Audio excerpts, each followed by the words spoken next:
god. Thank God. Hello. Family, friends, fans, fellow adventurers. Welcome back to Practical Heroes. Second flagship campaign. You know the drill. It's Sands of Syldaris. It's Eroth. It's a lot of homebrew. Welcome to the Throne Room Royal Rumble, bitches. Because, last time, you guys finished off your fight with the chariot. You beat him. You brought Warden back to life again. Or back from the brink of unconsciousness, I should say. And you wrestled control of the Colosseum from the chariot. And rather than do what I was going to present to you guys as an option, and assumed you were potentially going to do, which was like, maybe give it to Thistlewood back to the elves, because it was like an elven training ground, you gave it to the Goliath and the Goblin and said, turn it into Eroth Vegas. Mm-hmm. So, they of course accepted. There is some confusion as to whether there should be fights to the death or not, and like whether that's chill or not, but we'll work around it. Dealer's choice. Exactly. You then decided you would make your way, back to Thistlewood to report the news back to the Emperor, back to the Gate Guardians, and most importantly, back to Irvi, your best friend. You made your way over to Thistlewood, where you were greeted once more at the gates by Sir Thormiel, the lieutenant and leader of this current faction of the Gate Guardians. And he revealed to you that what felt like a much shorter time for you guys was actually just over a week outside of the Colosseum. Oh. So, you did some prep, you went shopping, you spoke with Irvir in disguise as Elian Kelrorus, a sweaty elven dignitary. You found out that he had managed to make his way into the Maze Guild, potentially, and had some much more promising leads. And you decided that your plan was meet with the Emperor, debrief him, and then head to the Sunset Archipelago. So, with family and friends currently hiding and relaxing inside your tower to recover from their experiences at the Colosseum, you made your way through Thistlewood with Sir Thormiel, where some of you noticed that you were being followed through the city by Gate Guardians flying through the trees, being very sneaky. You made your way into the throne room. You told the Emperor what had happened over at the Colosseum, and there, the Emperor of Thistlewood revealed he is not just the Emperor, he is in fact the Emperor. Whoa! The Emperor, of course, being a tarot card, and he, of course, working with the Sun God. Son of a bitch.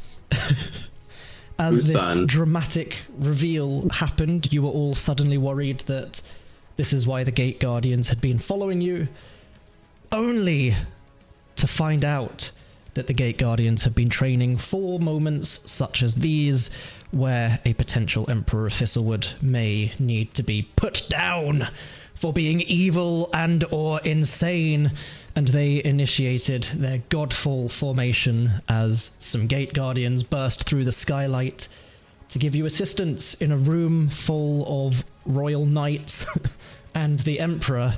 You now have a little bit of backup, and that was where we had left off, as everything was heating up real good. And I have some things, some fun things. Oh, sure shame. The Emperor, like, hearing Godfall and thinking, oh man, it even has a cool name. Yeah, basically. But yeah, this is one of those things, like, it came up very briefly towards the end of the session, but this would be quite big for Warden, knowing about the Gate Guardians, knowing who they are, probably as well for Chester, who also knows about them, but obviously for Warden, he has studied fighting his entire life. You will have heard names of these Gate Guardian formations. Famously, they have used things like Bulwark often, where massive invading forces have been trying to invade Thistlewood, and this small force are able to like magically lock their shields together and create this huge magical reinforced wall from the reports of any remaining survivors. And that's basically part of the legend of the Gate Guardians, is they have these like super cool, special, fancy techniques that only they know, that's like special magic gifted to them by Ambriel. And a personal headcanon is that like growing up, Warden had to keep the fact that he was a Gate Guardian fanboy secret, because all the other warrior children in his society were like, nah, they're silly elves. They're not cool, Warden. Yeah. He's like, yeah, no, they're not cool at all. I don't like them. Everyone else had like other factions from around Eroth, like the Knights of Jura, because obviously they're like the same sort of continent to the Silent Isle, and one's like, but I like the Gate Guardians. He's got like a little action man of Sir Thormiel. Look, guys, I have Sir Thormiel. That's my little Warden right there. Hey, what happened to Denny? Denny, you left at the Colosseum with Ethan Thorne. No! Oh, yeah. He was going to show up during the fight, but then I forgot. But it's fine. He wasn't looking Don't so worry good about together. it. I think he's on his last legs, I'm pretty sure. He was at the Sepsis. time. Yeah, we told Ethan Thorne to go take him and make sure he lived, and then we never saw him again. So Ethan Thorne killed him. Yes. Confirmed. It was a double murder-suicide. No, So, shut up. they both killed each other and themselves. No, what'll happen is Ethan Thorne took Denny into one of his little time jumps. Oh, And God. Now at they're our on most time adventures desperate together. at our most desperate moment, there's going to be a rip in the time-space continuum, and level 20 Denny. yeah, it's going to step out. all Terminator like, music, "Bah." level 20 Yeah. Denny. And he's going to be like, was, so Yura, and he's just going to slay all day, and it's going to be great. He was actually going to come like riding in on some of the creatures that the chariot had caged up in the Colosseum, but then too many things were going on for me to put that in as well. Don't worry, we forgot about Denny too. It was a conscious decision because I had too many other things to manage at the same time. But anyway, you watch as these two Gate Guardians burst in through the skylight. You're still on this like large kind of carpeted section of the throne room, which is kind of like where people stand to address the Emperor. Sir Thormiel is a lot closer. He is a lot more trusted. He's allowed to approach a lot closer than most people would. But even from here, the Emperor is this imposing elven figure. Can everyone give me a quick Arcana check? I know I kind of spoiled it at the end of last session, but like, it's okay. It's fine. Because people like Linger would be putting 2 and 2 together because they've heard how long he's been ruling. 13. A 3. I'm sorry, a 2. Nice. 30, Cool. 20. Makes sense. So Linger, Damn. as this change is kind of coming over the Emperor, the whole, almost like an illusion in a way, is starting to fade away. You see this much more gaunt figure, like the whites of his eyes start to turn blood red and blood starts to pour down his face. There is just the immediate recognition from Linger that this is very likely a vampire, and that's why he's been ruling for so long. And he is just this imposing elven vampire, just this undeniable regal presence, especially now, even in this new twisted form. He's got kind of still these sharp angular features. They're framed by his slicked back silver hair. And the hair is now just perfectly contrasting this almost deathly, almost Linger level complexion. You can see these like crimson streaks running from the piercing red eyes, as if like it is the essence of vampiric nature itself, like pouring out of his skin. And you can just see he's still wearing that kind of same high-collared, gold-trimmed, deep green coat. And everything's just kind of like billowing slightly in this unseen wind that gives him that air of authority and majesty. And you can see his right hand is very tightly gripping onto this weapon he retrieved from one of the nearby columns, this sinister looking glaive. It's this like organic looking shaft that's pulsating with all of these like dark crimson hues. There's like strips of flesh hanging off it. The jagged blade is bone-like in a way. And I think Warden would probably clock as well. There is strapped to his back, that was clearly hidden by the similar sort of illusion, but there is like a double-bladed dagger sheathed on his back as well. I think like it's not super obvious, but it's obvious enough that there's like a little bit of blades poking out each side that Warden would probably clock. Like Darth Maul's dagger, where it's like where it's not just like a single knife. It's got like two, or so it's one handle, two blades. Okay, so like Darth Maul. Okay, like if you turned Darth Maul's lightsaber sides. into a single-handed. Okay. Yeah. Yeah. Okay. I was gonna say single-handed, two blades. I was gonna say because technically a dagger already has two sides of its. Yes. Typically two sides. Yeah. But you probably have heard of these sorts of weapons as well. It's like a classic elven weapon in a way. It's a small dagger as far as daggers go, but it's like two strapped together almost, and it's generally, like as far as they go, they often tend to be exquisitely crafted and meant for very swift and precise strikes. Chester eyeing obviously for his dagger collection. Definitely. With every kind of motion as the Emperor stood from the throne, as he strode across the floor, grabbed this glaive, leveled it towards Thormiel, he is just exuding this air of dominance, grace, brutality, and you just immediately get that feeling of this is someone who has ruled from the shadows for centuries, stretching like influence across the continent of Azith like an unseen hand. Linger would immediately remember as well. The magician, when you were reading through his journal, he mentioned an ample supply of blood being readily available from someone called the Emperor. Oh, yeah. And mentioning how he found it quite amusing that the Emperor had managed to stay hidden in plain sight for so long. And this is also kind of building into how Linger's making that vampire connection of like, well, that explains where his ample supply of blood for the blood magic came from. Man, where's my timely memory when I need it? That would have been great. Had the answers all along. With that, can you all please roll me initiative? No. Does Linger let us know that he's a vampire? Yeah, I would imagine at this point she's sort of maybe not directly telling you, but is annoyed that she hasn't picked this up already, and it's like muttering, but it's at a level that you can hear it. She's like, "Oh, well, of course he's a vampire. I should have picked that up."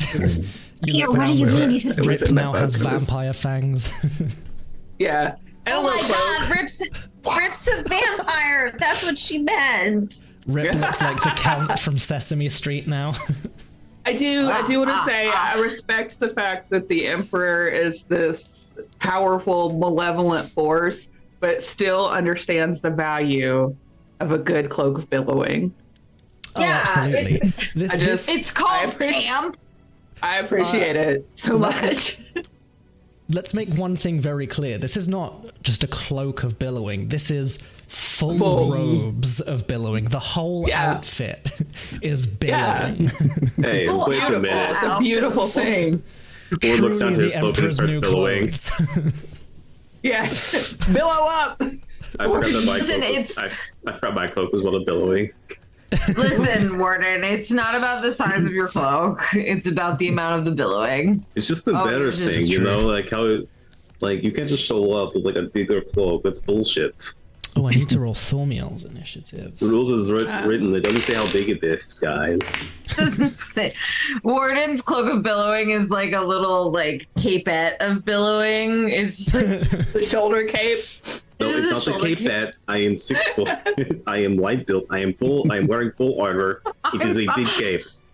I'm just being burned. Do you see my art? Like it is a lot of cape. It would be too much cape for you, not for me. Warden being defensive, like his cape. Your cape is wonderful. Chester eyeing his cape of the Montebank. I wish I had got a billowing one. Frig. Let's just All you have to teleports do is me. you just Dumb. gotta get your little unseen servant. Oh my god, what's Oh, his yeah. name again? Yeah, Or just no, I to have my shake mage it hand. behind. I got my Yeah, mage Your hand mage going. hand. Thormiel just not slotting into the initiative properly. Set inactive. Set active. Is that better? There we go. He just wasn't moving up the initiative order. He didn't wanna. He didn't He's wanna. first, too.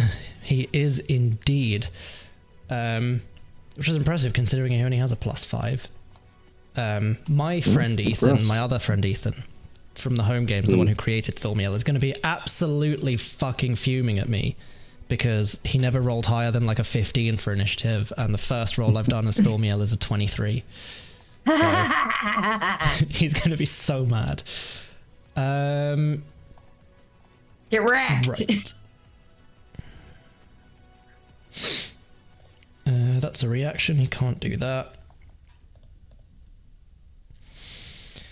So, Thormiel, on his turn, has initiated Godfall and got some buddies to show up, which is helpful. He's going to do a check to see if he recognizes the Emperor for what he is. Oh my god, my fan moving in the background scared the fuck out of me because I didn't know what it was for a second. I was like, what? And he's going to... Yes, he casts Blessed Halo on himself with his action. So a nimbus of golden light surrounds his head for the next minute. It sheds bright light in a 20-foot radius, dim light for an additional 20 feet, and gives him a pool of 10 points of healing, which he can use as an action on subsequent turns to restore an equal number of lost hit points to one creature within the bright light that he can see.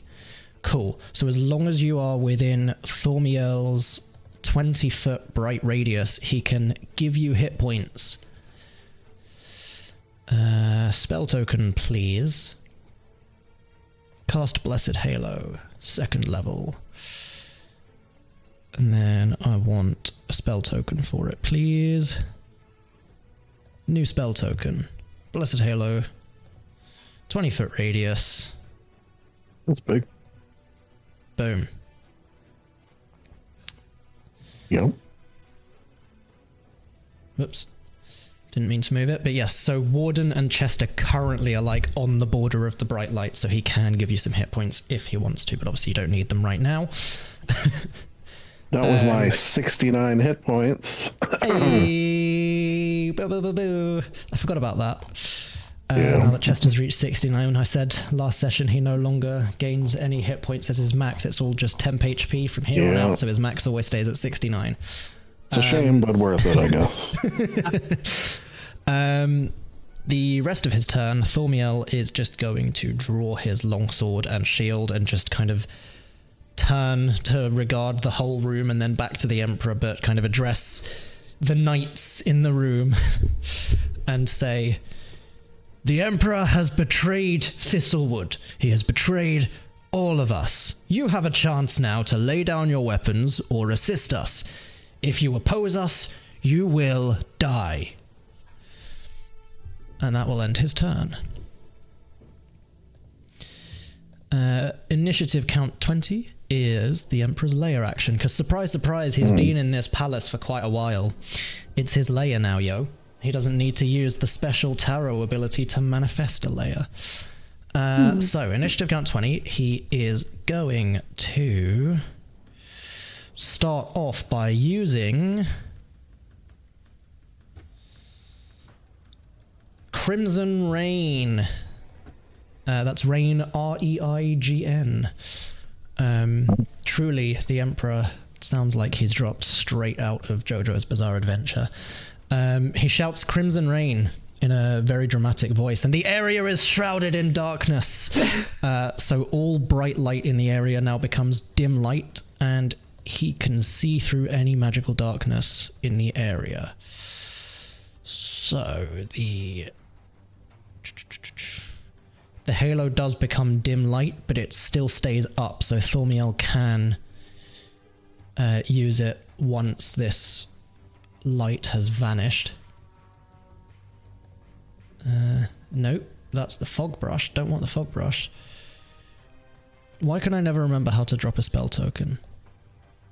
Add token, there we go. New map token. Darkness, or I should say dim light, because everything's now dim light, not darkness. And the radius is, ta-da, centered on the Emperor. So all of those like braziers with the magical flames in them, you see the light starts to die down as this like purplish haze starts to fill the room. It is Warden's turn, but I see no Ethan. Yeah, he seemed to have run off pretty quickly. I hope the Warden dogs shuts are okay.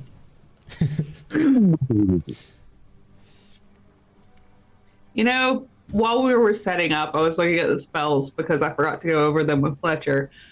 And I was looking at some Sunbeam, and I was like, no, I can't take that because this is a vampire, and that's too on the nose.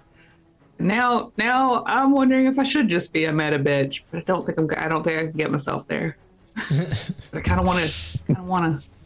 Well, this is a good opportunity, speaking of new spells and things like that, a good opportunity to mention, along with level 11, everyone now has some new bonus level up perks that I have created for everyone.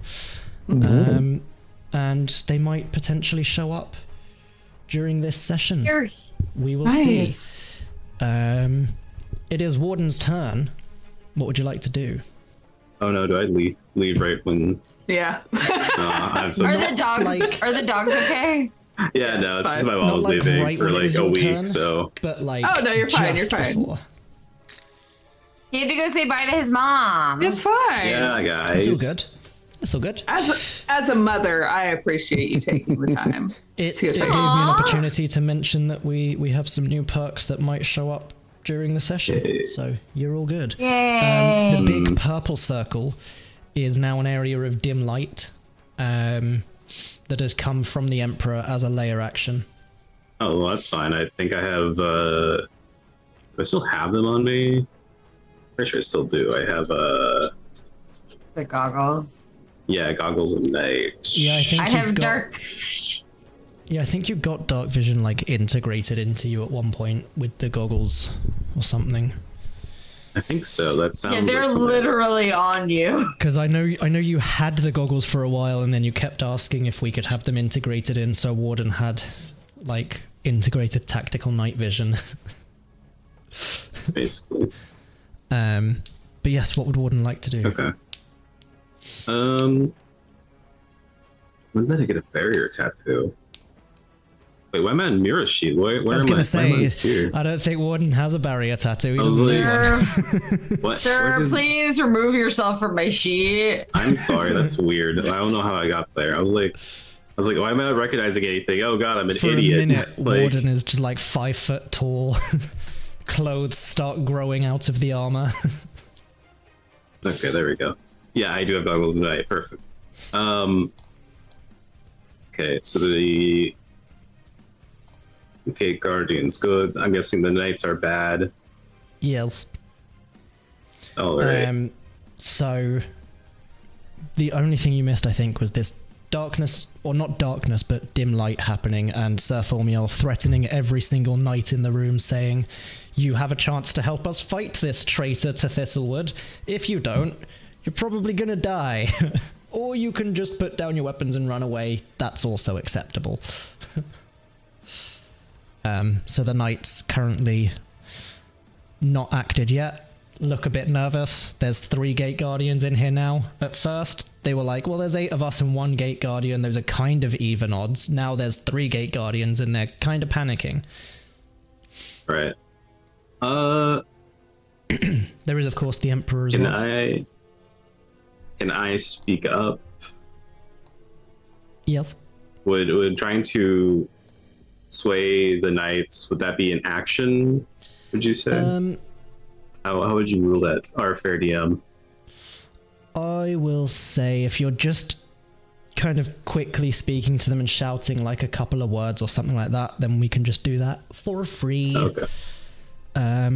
And still leave you your action if you wanted to take some attacks or use your brand new, what's your power level ability? Well, you know, it's pretty big. Stop asking that! Nobody cares anymore! Power levels are bullshit. Alright. Yeah. But yeah, if Okay, you wanted to shout so- at the knights a little bit, because Thormiel got to do it for free, so you do as well. Your free action is Okay. shouting. Let me see. Warden screams into the void, for he does Warden- not know. I'm sorry, I don't know why I laugh like that. Warden, kind of like looking to the knights, will yell out,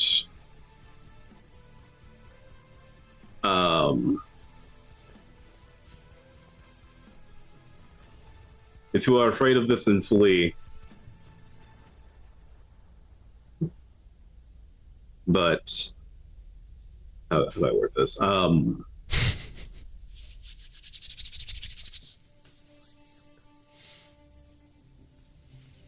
What's the word? But doing the right thing will always take courage. And with that, he will move up to the front up here. Mm-hmm. So Gate kind of putting Guardians that will challenge out happily to let you the pass. They see you're in full armor, you're well equipped, they're like, you stepping up to help as well? Great. little bit. Warden's like, this is the coolest fucking thing in his head, you know, like Absolutely, but like completely This in the is- zone outside of his head. this is like childhood dream. Well, I don't know about like committing regicide, but still. But still pretty cool. All right. Don't all children dream of committing regicide? Just me? Okay. Certainly all the Little bit. British ones. Really? Very You British. too? Okay. Little. Definitely American children with our school system. So you step on up over to Yeah, the So- Our Yeah, children don't so know I'm what a- regicide means. Yeah, we do. We all hate King George III because of history class. I think you're being I generous. will swing 11. misses as you swing. He No. just brings up the glaive, smacks your sword to the side. Not again. 27. Hits. I hit him with a master cut. A Messerschmitt, if you will, for that much damage. 14 damage. And Hope is a magical sword, so yeah. You're all Yep. good. 14 damage. All right, that'll be it. Wait a minute, I have a third attack now. Hey! Haha, I got you guys. You thought I could still only do 2. 22. That's gonna miss. What? Oh shit. Oh no. Wait, hold Sorry, on. what? Hold on, I think it's bumped his armor class up, because it wasn't supposed to be that. Yeah, 22 hits. Ignore me. So I looked at it, I was like, that doesn't look right, but the number's I was lower like, than what I- it says. It's pretty good if like, it was. It's like I could consistently roll above a 23, but or like I don't know about No, everyone for some else. reason it bumped him up to a 23, and I was like, I mean, it doesn't look right, but it says it on the sheet, so I must have put it on there. I think it added his dex to it as well, but I had already calculated that in myself, so when I typed in the actual number, it's then added it on top, because I was stupid. 15 damage. Cool. Warden, as Warden is like binding and winding with the Emperor, he will also call out that fighting for Lacus was a challenge. You are just another job.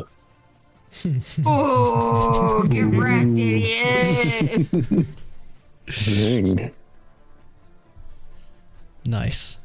What's up, bitch? Unsettling words, basically. The Emperor is going to take a legendary action and cry. Oh wow, that's a legendary action. Good to know. Good to Damn. know. So, You know, I like how if you that's the literally end of named it. Warden's What's turn. your power level? I love how you named it. What's your power level? Actually, Yeah, no, it is Alright. legitimately the name of it is what is your power level? okay, so it's a bonus action. All right. Oh, it's your bonus I want to. I would like to scan Cool. the Emperor. Okay. So Warden activates his brand new ability. What's your power level? So Activates shall the I- docent. So you need to spend and roll a superiority die. All right.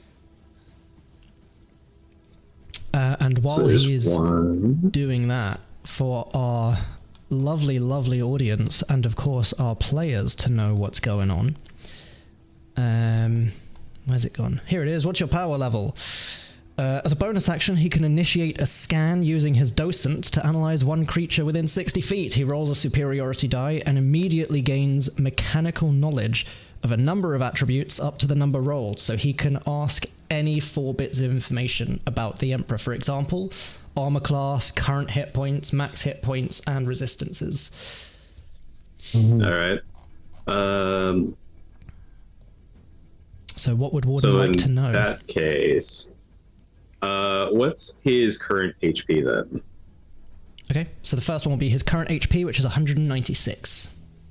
Oh, that's a lot. I will say, as a DM, that's pretty ballsy of you to give me like that insight. So you can't fluff. You definitely can't fluff his numbers now.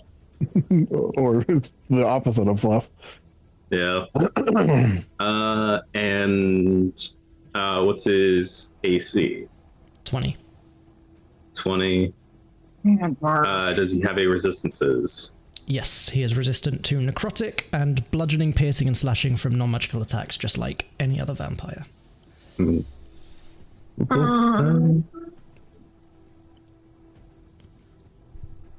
What else can I know about him?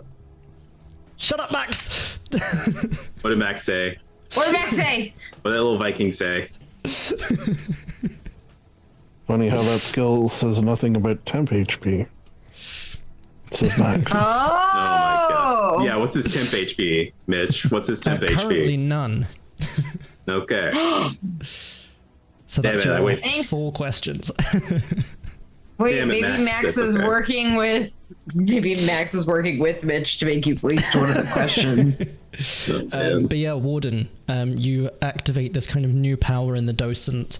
You see it starts like performing a deep scan. You see it analyzing Emperor Leoric Zamalin, class undead, vampire, and then it just starts giving you readings of everything.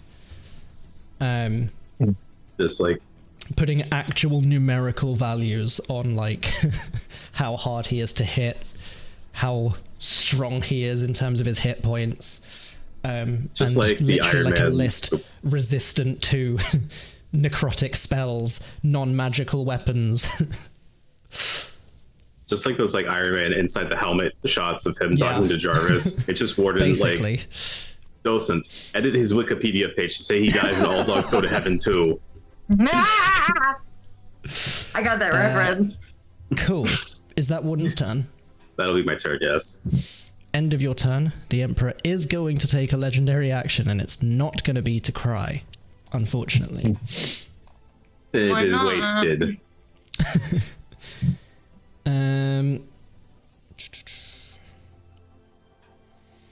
He is going to use a commanding strike to immediately take a glaive attack against Warden.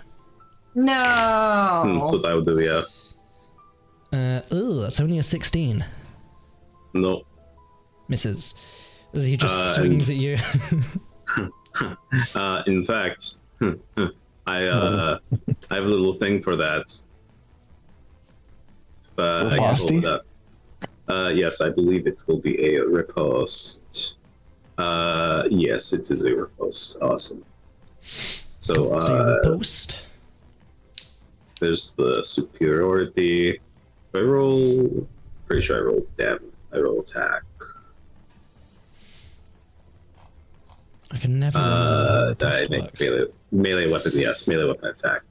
Yes, cool. So If you hit, you add your superiority die to the damage roll. Cool. So roll to hit. 36, Yeah. which I know for a fact hits. Yes. So 18. so you'd be 18. 18 damage. Cool. And the other upside to Warden's brand new level and bonus level up perk is he also now has proficiency with the ether rifle that he's been using and trying to learn. That's cool. The for main you, reason I gave buddy. that to him is just because we haven't really done a huge amount of downtime in this campaign, and he's made it very clear that he wants to train with it and be proficient in it, and it's not his fault that he's had no downtime to be able to do that. That's entirely on me. Our DMs, So- our DMs have just been, I want it, I want it, I want it, I want it. There's been more than enough times where he's used it and been actively showing an interest in training in it that I have given him the proficiency. So if you want to argue about downtime, suck my dick. You know what? I feel like he's hit more with it than he's missed as well, so that makes sense. He's getting good at it. Yeah. Just on He had average. a couple of real bad misses the first few times he used it, but other than that, he has actually nailed it. One of the knights I want it. is going to run forward and engage the Gate Guardian because he sees him as a bigger threat than you guys because he doesn't know you guys. Idiot. More specifically, well, I was going to say more specifically, but all of you are a fucking threat. You're terrifying at this point. I mean, I think most of us are pretty scary. I think Linger is by far the scariest. Yeah, that's true. She'll rip your skeleton out. She'll but rip they it don't clean know out. that. Mira will melt you though. Maybe. Even when people have said take him out non-lethally, Mura will still melt you with acid. It's just one time.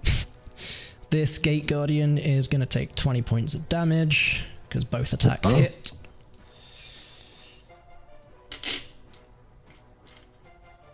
They were kind of banking on the knights not attacking them. Chester, your turn. Just you're going to look at all the knights and say, knights, let's just keep in mind, working for a vampire, you either end up a vampire or lunch of a vampire. So, keep that in mind when your decisions to fight come up. Thank Lunch you of a for your Vampire is a new time. song by Fall Out Boy. So real. And he's gonna, which I don't think I've done yet, cast Greater Invisibility. And then bonus action, I'm gonna get on the other side from Warden, but back 10 feet, so I could still attack, but I'm not within 5 feet. Cool. And that is my turn. Cool. End of Chester's turn. The Emperor can take a legendary action.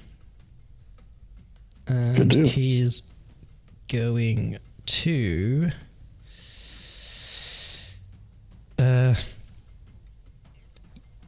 yeah, he's going to point at Warden he shouts a string of words in Infernal. Does anyone speak Infernal? Maybe. No. I think that's Shouldn't linger, maybe? With an action. He's muted. That's why my jokes weren't landing. Totally not because it wasn't funny. I did that the other day. I had some good singers It's the too. worst. They were so good. Probably my best work. But no, Celestial, man. Common, and Draconic. But I said what had happened was Mitch said the Emperor's gonna, and I said surrender, and he went, yeah, and I went, see? And it was good. It was a good time for me.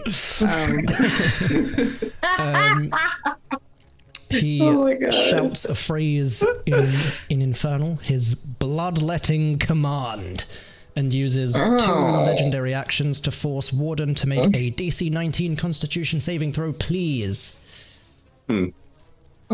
Easy. Yeah. That's 11. Oh no! Why did I Easy, say says Warden. easy? You shouldn't have said anything. You poor dumb baby. So you guys watch as Warden takes these 2 strikes against the Emperor. He seems to be doing a decent bit of damage. And as the Emperor kind of staggers back, looks at him, shouts this phrase in a language none of you speak, you watch Warden suddenly flinches, and blood just starts trickling out from gaps in the armor as Warden takes 14 points of necrotic damage. I didn't know Warden had blood. That's what It's Vera the is thinking. oily blood that he bleeds. Mixture of some blood and some arcano-mechanical fluids.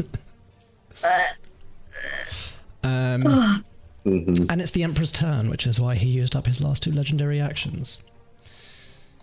Which His is a mechanical bit blood rude carries. from me, but like funny.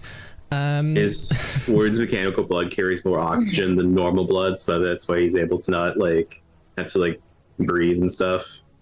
A little fun fact for you guys. Does it have a lot of iron in it? Because I could use Yep. some of that blood. Oh yeah, no, he's full of iron. Some might say it's got all big iron.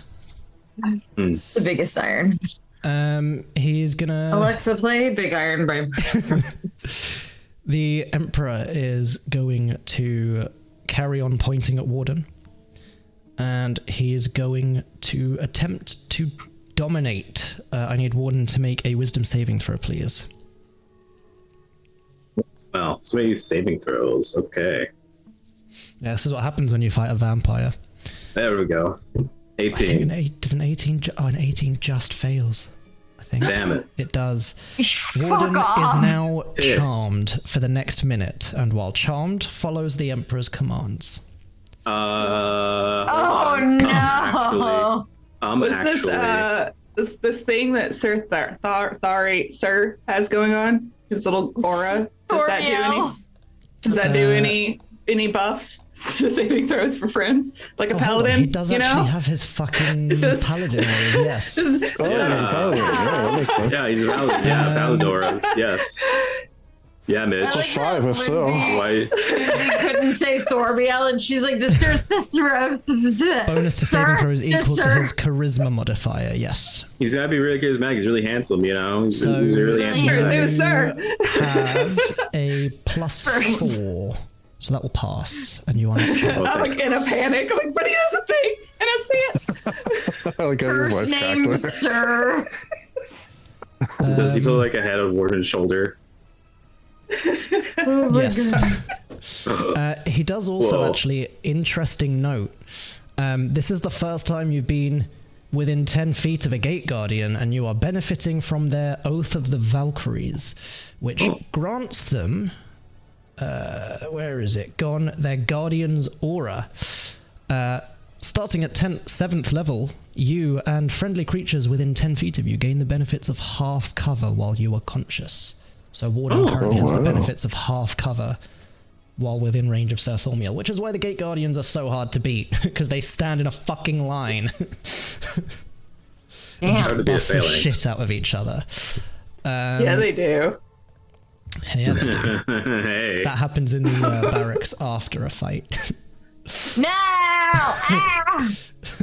Let's add half cover to Warden, because now that bumps his armor class to 22. Yes. Right, so that was the Emperor's action to try and dominate you. And now he's sad. Can you do any bonus actions? Bonus action cry. He's going to use his regal presence. Everyone within 30 feet of him. So...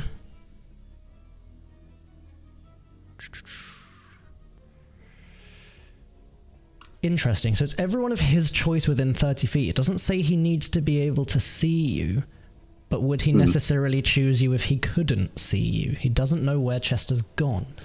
For all he knows, Chester's moved out of range. So I'll say he doesn't target Chester.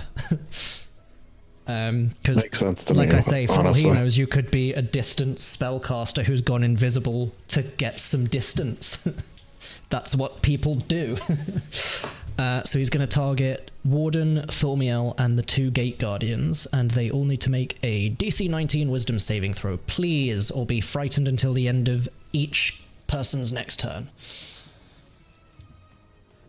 And don't forget your +4 from Thormiel's aura. Ooh, I don't think it's gonna help. All these wisdom saving throws. Jeez. Yeah, weird that. God, I wish It's like that and it's like that and the chariot had that too. So Thormiel is going to pass. You know, because he's got wisdom. Oh, you know what? Here, I have this. Gate Guardian 1 fails. Hey! Indomitable. Gate Guardian 2 has plus... Oh my god, you poor thing. At least Hey, you get you an get an inspiration point. Yeah. Thormiel succeeds, the 2 Gate Guardians fail. So Warden and both Gate Guardians are now frightened of the Emperor. That will end his turn. Which knight has now been selected? Ah, you. Okay. Well, you're kind of close. Yep. He's still scared of his ruler, so in he walks to try and stab Mura, because you're closer. Ah, Hey, what the fuck? not cool, That's a dude. natural 1. That doesn't hit. He gets inspiration, at least. Yeah, A natural 1 and then a 5, so that's a 10 to hit. that With the doesn't second hit attack. either. He's just swinging at you with the greatsword. You can see he's sweating so hard, struggling to keep hold of the greatsword. Clearly, quite possibly doesn't want to do this, but is very scared of the Emperor of Thistlewood, especially now he can see that there's some weird shit going on. Hey, I feel like that sword looks like a little heavy for you. Like, just, it's okay, buddy. This night, let's roll.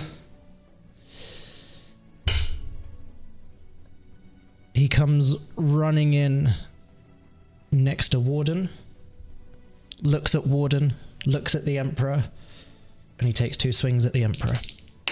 Ooh. And there we go. Give this man a knighthood. Give this man a First cookie. one misses, second one hits.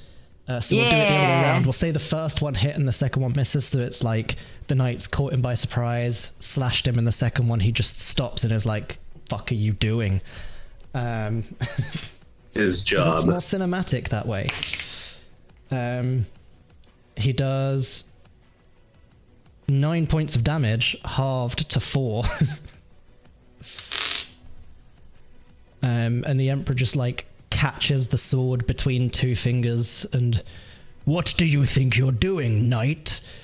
And he looks back at the Emperor, looks back at Thormiel, who just nods at him, and the knight pulls the sword back. "For Thistlewood!" The voice cracking was primo. It was everything. This knight is gonna roll. That's a nat 20. He's also gonna charge in with a cry of for thistle. Actually, no, he's not gonna charge in. He's gonna take a couple of steps back, shout for thistlewood, and load his heavy crossbow and take 2 shots. And that's a 12 and a 6 with a nat 1 on one of them. Oh, sorry, not a 12, a 9. They have a different modifier for their crossbow. So you guys see just with this unnatural speed, the Emperor's just dodging these crossbow bolts. And especially seeing that kind of unnatural speed, Linger is like, yep, definitely vampire. Definitely vampire. Warden would definitely as well kind of start to clock onto it a bit at this point with just the way he's fighting and not caring a huge amount about damage, unnaturally moving, unnaturally strong and dexterous. And of course, watching him regenerate from some of his wounds at the start of his turn, which Warden would have seen. Yep. Jerk. What an ass. Mira, speaking of jerks, it's your turn. Sure. I kid, we This love Mira. thing is so close to me, and I'm not a fan of that. He's also swinging a greatsword at you. Yeah, since he's right there, I'm gonna. I should probably like disengage and move away, or like Misty Step or something. Well, I can cast a cantrip and a level spell at the same time, right? Like not at the same time, but at the same. Okay, thanks. Yeah. Not everybody lets me do that, and you wouldn't That's the believe how rule. many.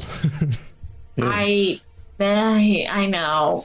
I know, like, I think I you do know. slightly fluff it where, like, I think it does specify which order they have to be in, but that's also kind of silly, so fuck that. Well, I'm doing it in action and bonus action order. I'm gonna shocking grasp this guard. It also doesn't make a difference when you're a warlock, which order you do them in, because you can turn one of them into a bonus action anyway. Yeah, well, yeah. 16?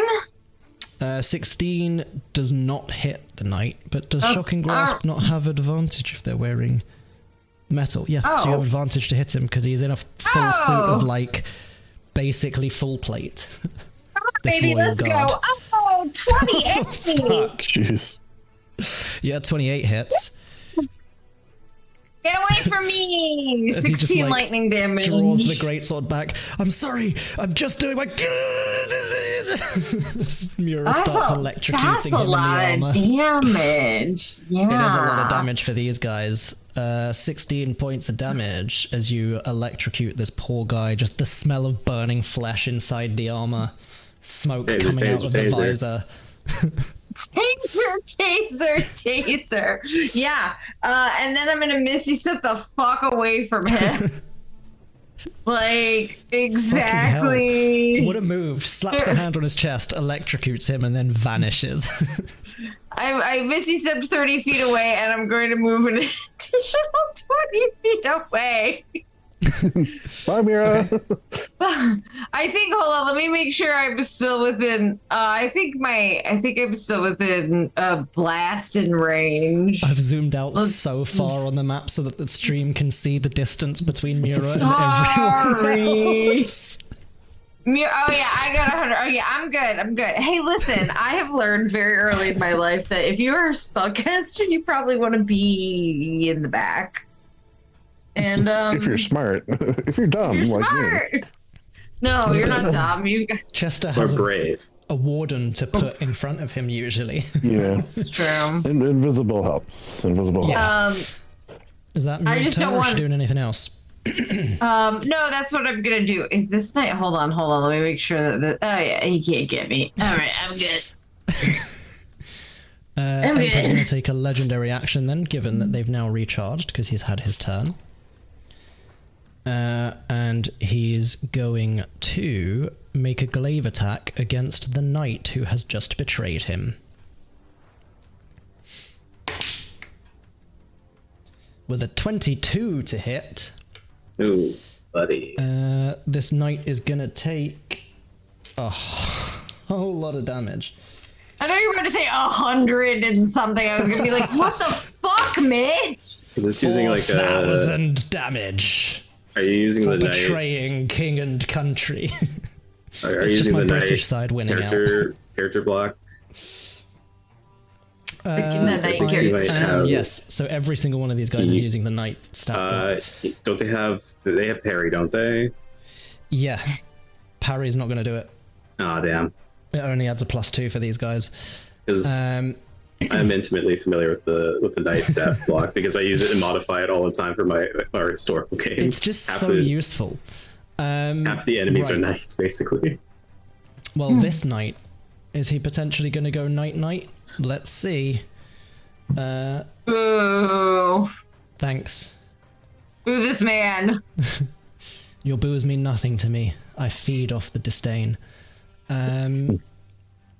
26 plus 7, 34 points of damage.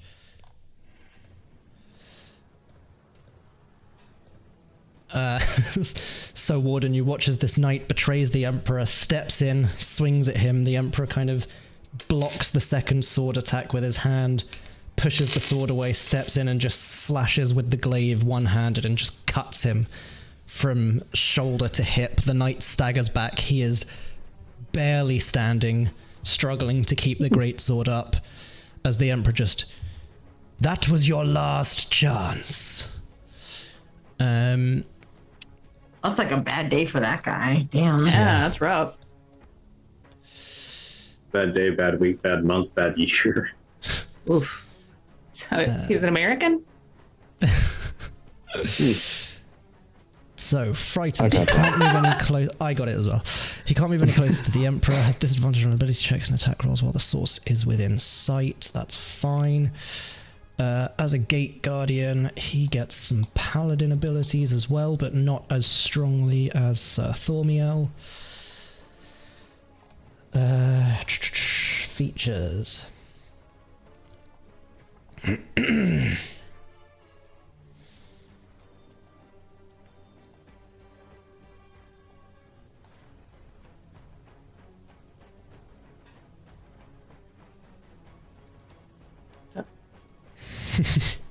Oh no, it has to be within 15 feet. How many of them are within 15 feet?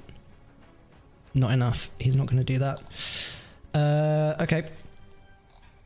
This Gate Guardian is going to channel Divinity, Flight of the Valkyrie. You watch as he uses a bonus action to slam his shield onto his back, and the shield spirals out into a set of mechanical wings. And for the next 10 minutes, he has a fly speed of 30 feet.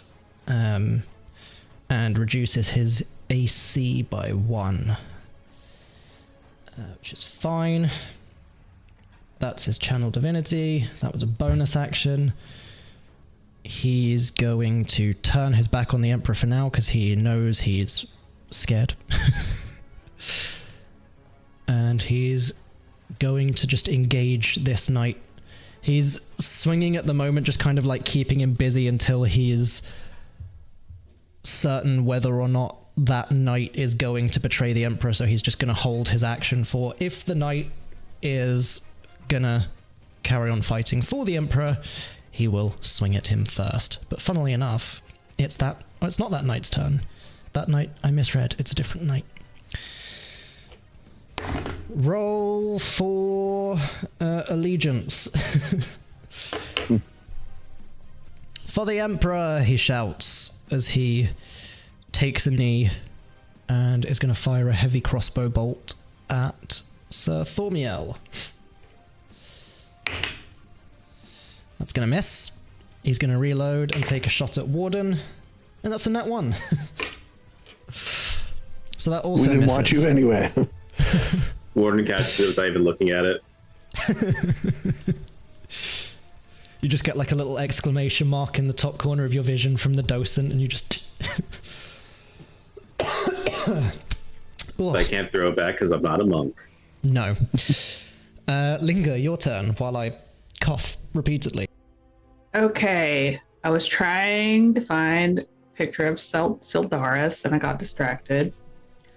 Ooh, my breath caught in my throat there, and I just couldn't take a breath in without coughing. Let me find. Breathe, bitch, breathe. All right. Well, I can't find a picture handy. So, what we're gonna do is. Would you need a picture? Sorry. Syldaris. I need words. It requires seeing his face for the words. Art. Here we go. Yes. Syldaris.png. My computer went haywire for a minute, so like my screens were flickering and shit, and I was like, "Oh god." Oh god, I hate when that happens. Yeah. All right. Computer? Can you please? There we go. There's Syldaris, and just because it came up next to the picture of Syldaris, also have this art of Mura that Steph got one Halloween. Damn, Halloween Mura. Right. Okay. So what happens is we look at the map again to make sure that nothing's changed while our computer was freaking out. That's not the map. Actually, while your computer was freaking out, everything changed when the Fire It Nation did. invaded. It did. Damn the Fire Nation. All right. Okay. So Mira, where did Mira go? All so far away. All right. I won't. I can't even find her. She's all the way in the back, like Yeah. behind you. You gotta zoom out like a little bit. Oh, you went Almost that all- way. You got to zoom you out made a it. lot bit. You made it to where I can't keep it small. Okay. Anyway, I'm sorry. no, you're fine. You're fine. That's fine. We're gonna go with a little bit of intimidation, hopefully, with this spell. Rip To freak skeleton out. out of someone's body. No, we're trying a family friendlier spell. A little bit. Oh, And I've got 1 6th level spell slot, and I want to make sure I can use it, so I'm going to use it first because that makes sense, right? So the Linger's going to open her magic spell book that contains both her soul and Syldaris's soul. And Rip jumps up there, and he does this little dance to flip through the pages, and he stops on one page in particular, and he stands, praise the sun style, with his arms up. that's Max. And these very, let me get the picture where I can see it. Why is everything spiting me right now? Oh my god, I'm looking through Lindsay's new spell list. Jesus Christ. I love it. And these blue and yellow neon lines of light burst from Rip at these cool rave-like angles, and a cloud of crystalline forms. It's huge because the spell doesn't say how big it is, so it's huge. And the crystal shell kind of cracks in the middle, and a single bright yellow eyeball, the iris is bright yellow, is like frantically like twitching and turning and looking around. So it's this massive crystal encased eyeball is now floating Oh, above. that's the one you've used. Nice. Hell yeah. Linger. So it's Syldaris' eyeball is what we're getting at here. Yeah. Let me just Syldaris. say I yeah, fucking I've- love that. Mura sees this eye and she's like, "Where did you get such a big eyeball?" Yeah, but it's big. It's you know, it's like bigger than a beach ball. yeah. Because why not with the crystal? Because it's crowned it. Anyway, and that's going to stay there hopefully for a while. And she's going to use a bonus action because she gets that. I guess I could actually cast the spell via the sheet here. Be a good idea. Why not?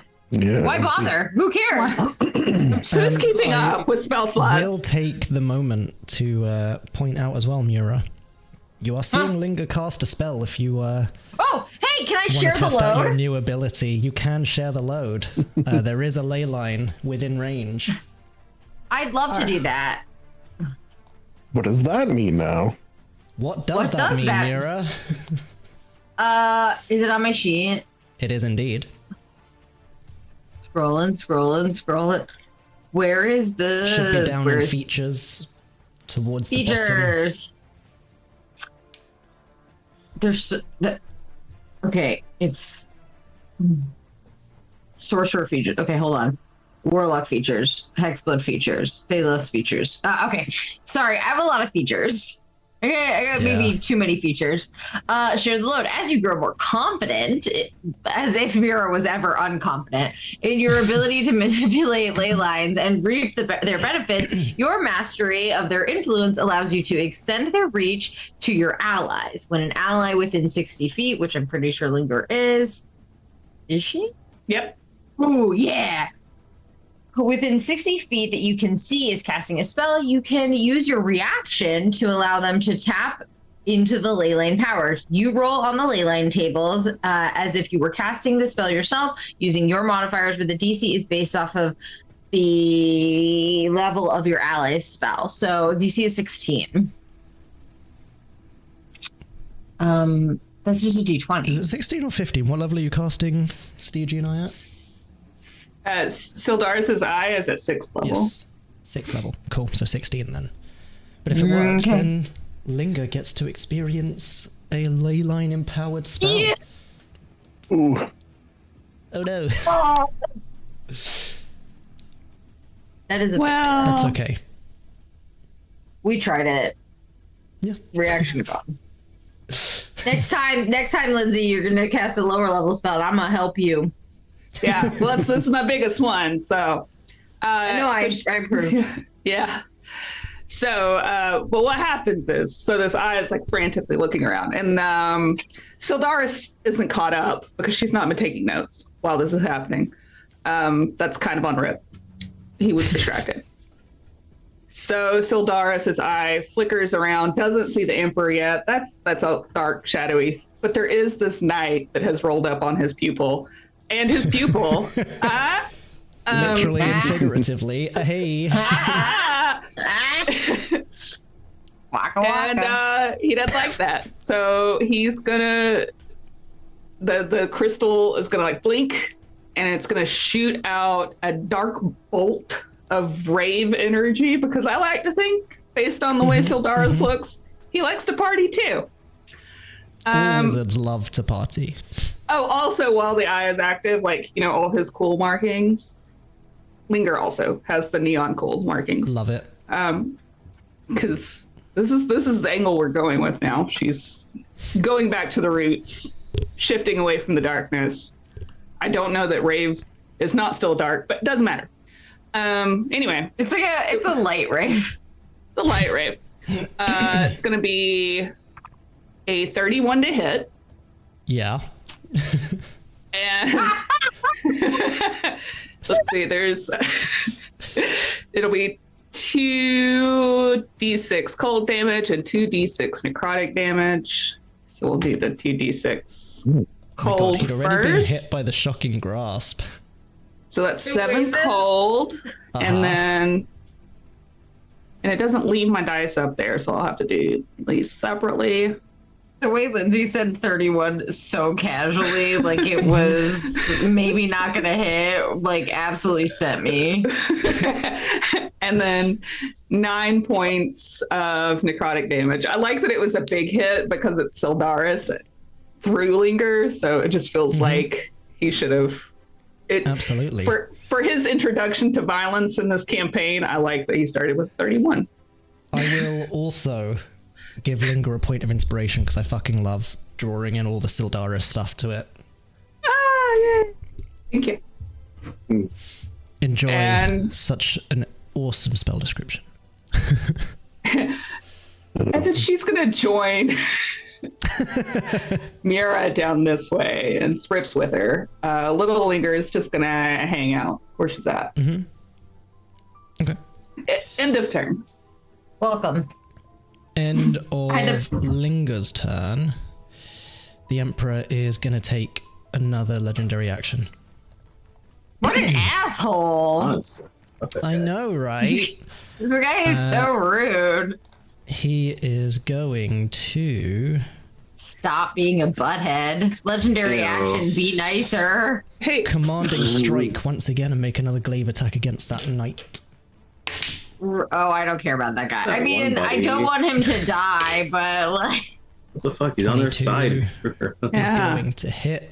Ah, buddy. It's not you guys, though. Like, I don't want him to die, but like, if I had to choose between... You wouldn't the get Emperor it. hitting- You Yeah. wouldn't get it. He's my comfort character.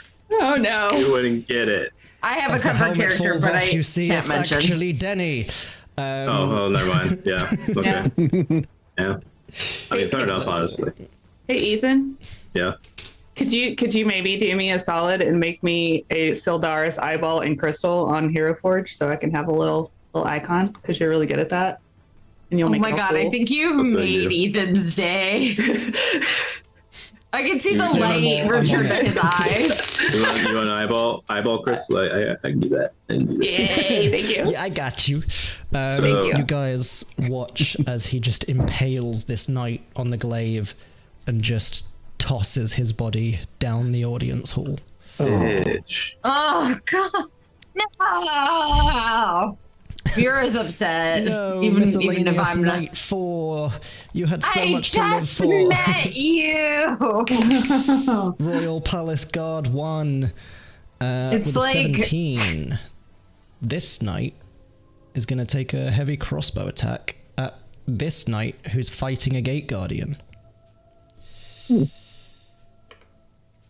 Everyone's turning on each other. It's mayhem, pandemonium. That's a miss.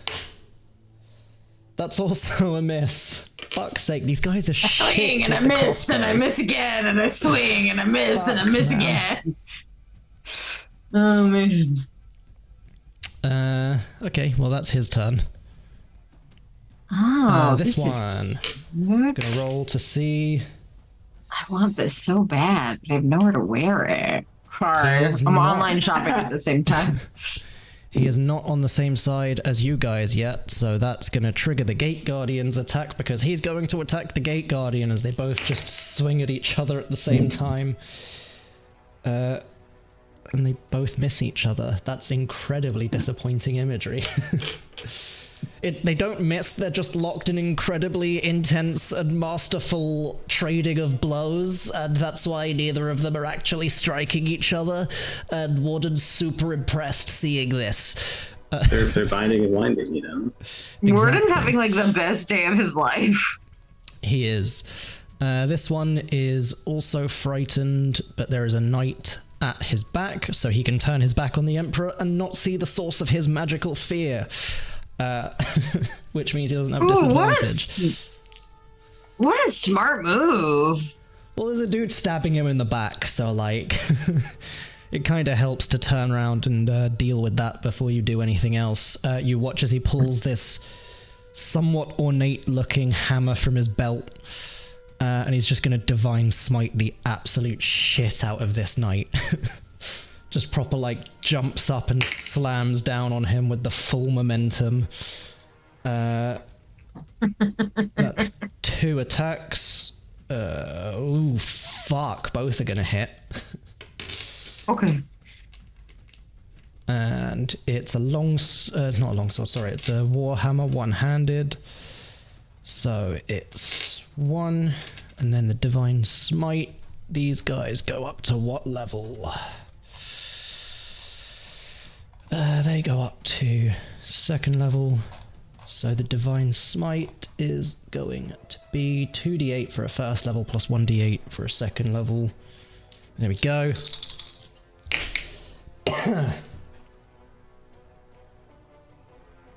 That's a lot of 1s. Oh no, it's not. That was a 7. So 10, 14 plus 4, so 18 points of damage to the knight with the first attack.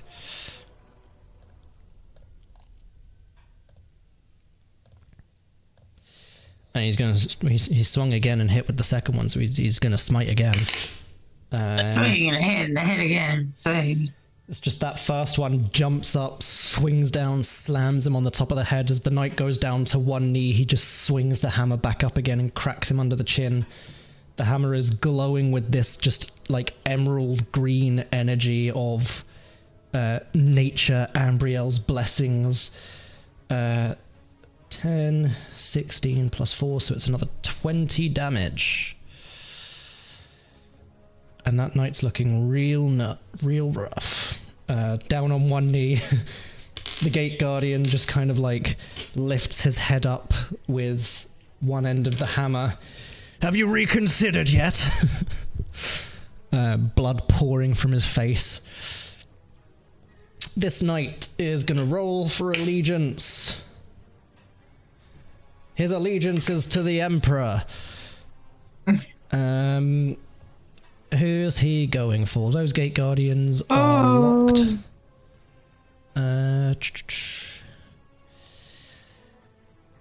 He does have a shot on Thormiel or Warden. Or a very clear shot on Linger, who now has a very scary looking eye floating above her head. So he's gonna try. Although these guys have been shit so far with the heavy crossbows. He's not going anywhere near the giant, funky, floating eye, though. He's a bit too scared to do that. It's a 16 to hit and a 13 to hit. Yes. Both or just one? The 16, but not the 13. Cool. So the 16 is going to do 1d10 piercing damage. She keeps her concentration, so yay. Yeah, you take 6 points of damage. As he fires this heavy crossbow bolt, it just kind of like skims across Linger's arm as she's like just walking back to rejoin Mura. Yeah. Has her back to the fight and a crossbow bolt just skims across her exposed arm. Rude. Yeah, it like catches some of her hair and a few, like a little bit gently drifts to the floor. She's like, excuse me? It got you like a little bit. The look that she gives this man. Rip spins round on Linger's head, points at the guy and just draws his finger across his throat. Yeah! That is the knight's turn as he's now panicked and reloading the crossbow. Thormiel's turn. He's got the blessed halo up. Has Warden taken any damage yet? Yes. So... Oh, but it's not bright light currently. It's still dim light. That's fine. He is going to... step over to Warden. Places a hand on Warden's shoulder. Your courage is admirable. When this is over, and we've all survived this, we'll go for a drink. And just pats Warden on the shoulder, and he's going to lay on hands for... Oh! He's going to heal you back to 4, so that's what, 14 points of damage? 14 points of healing, sorry, from the lay on hands. I was gonna say betrayal. Yes, that'd be 14.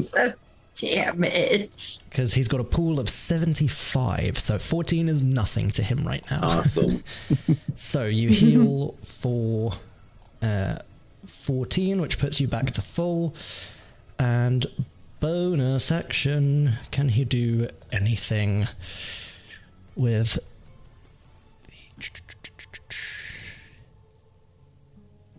No, he's still concentrating on that. Does he have any bonus action spells that don't require concentration, that aren't all of his fucking smites?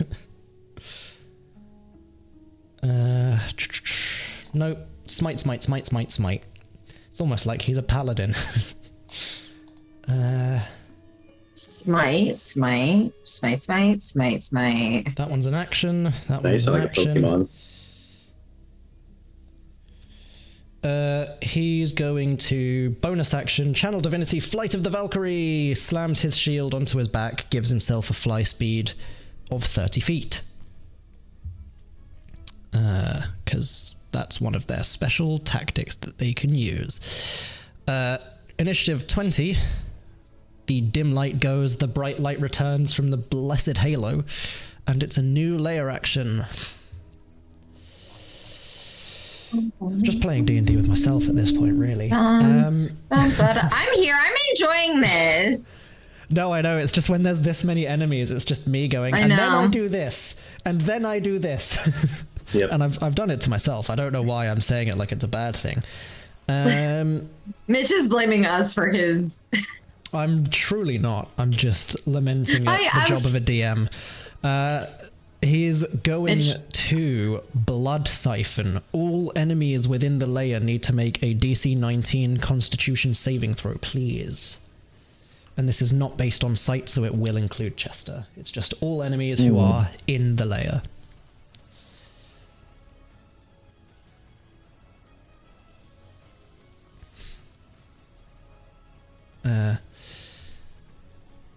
I will say,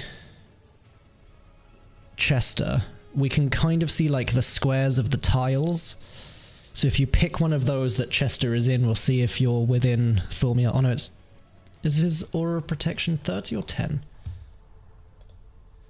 Oh, it's 18th level, it's 30. Fine, so ignore me then. Sorry about that. You need to be within 10 feet for his aura of protection, so Warden gets it. Warden, that's a Constitution check. We need a saving throw from everyone. Oh. Oops. Including Mura and Linga. 23. Cool. Oh, me? Sorry, what do you need? Everyone in the layer, Constitution saving throw. Sorry, Lindsay and I were talking about a dress. And coming, I was trying to convince her to come visit. And coming to check and do it. It's a soft 20. Yeah. Same. Both. My god, one of you got 17 plus 3 and one of you got 13 plus 7. That's fantastic. The power of friendship. We're like so connected. Right.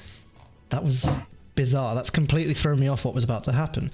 Right, so this is save or suck. So everyone above a 19, which is Warden, Linga, and Mura, you're fine. Chester, however, takes 4d6 necrotic damage. And heals the Emperor for the damage dealt.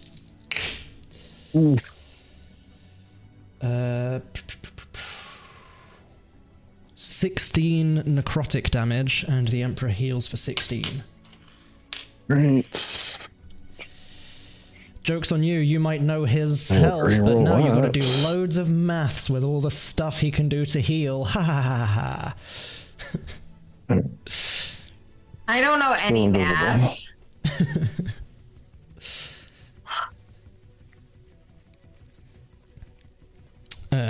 Cool, so that was his layer action.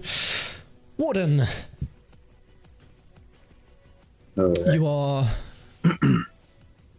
still frightened, I think. Because it hasn't been a turn since you were frightened.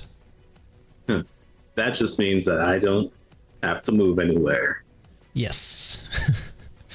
And I'm if you can scared see of him, you, you but I have can disadvantage. What? On what? If you can see him, you have disadvantage. I think it's on all attack rolls and ability checks. Let me just double check. I think so, because I think frightened just means you can't go towards them. There is something about what happens while the source of fear is within sight. Frightened creature has disadvantage on all ability checks and attack rolls while the source of fear is within line of sight and can't willingly move closer. So it's just ability checks. And attack rolls. Oh, and attack rolls. Okay. And you're currently 10 feet from him. Okay. Just close your eyes. But that's still disadvantage. Wait, have we moved at all? You up? Has he moved away from me? Have I moved away from him? That's a good point, actually, because you were fighting, so he would be, like, here, technically. Or he hasn't moved, so you would have been, like, here. Yeah, okay. I guess I didn't I didn't measure out the It's all right. upper distance. We're not on a grid, It so looks nicer without grids, but that is also the sacrifice that happens sometimes. Sacrifice that I'm willing to make. Absolutely, because we have a measure tool, so like we can still measure distances and stuff, and it's super cool when we have like partially imposed grid from the tiles, and then anything on top of the tiles is not. okay. So yeah, I'll just keep attacking him at disadvantage. Just swing and a hit. Damn. Oh my god. You're such a shit ass man. Just let me kill your bosses single-handedly, Mitch. Come on.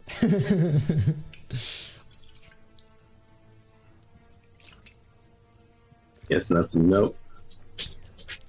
Yeah, both of those unfortunately miss, as does that one.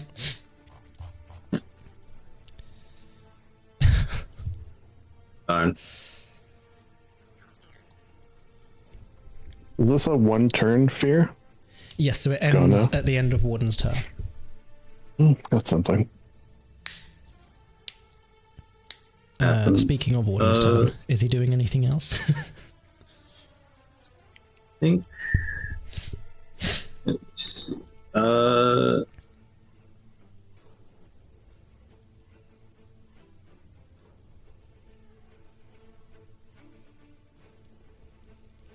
Let's see, who's tangling with who right now? Everyone say.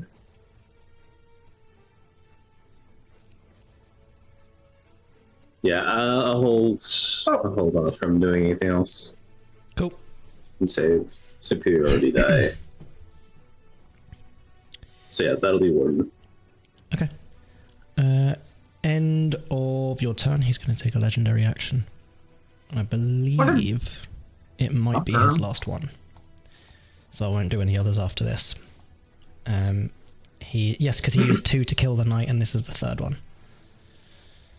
So he's going to make a glaive attack against you. Okay. And that is going to be a 27 to hit. I cast no thank you. Wait, are you not covered by the gate guard or something like you were before? Didn't you? Yeah, no. Yeah, but it puts his AC up to 22. It's with that. Do I have any magical bullshit go? I don't think I have You any have magical parry, bullshit. but how much does that add for you?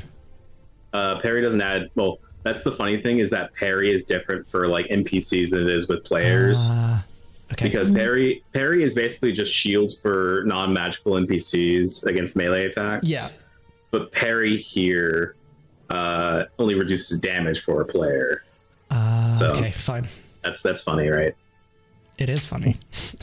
Doesn't seem that funny, honestly.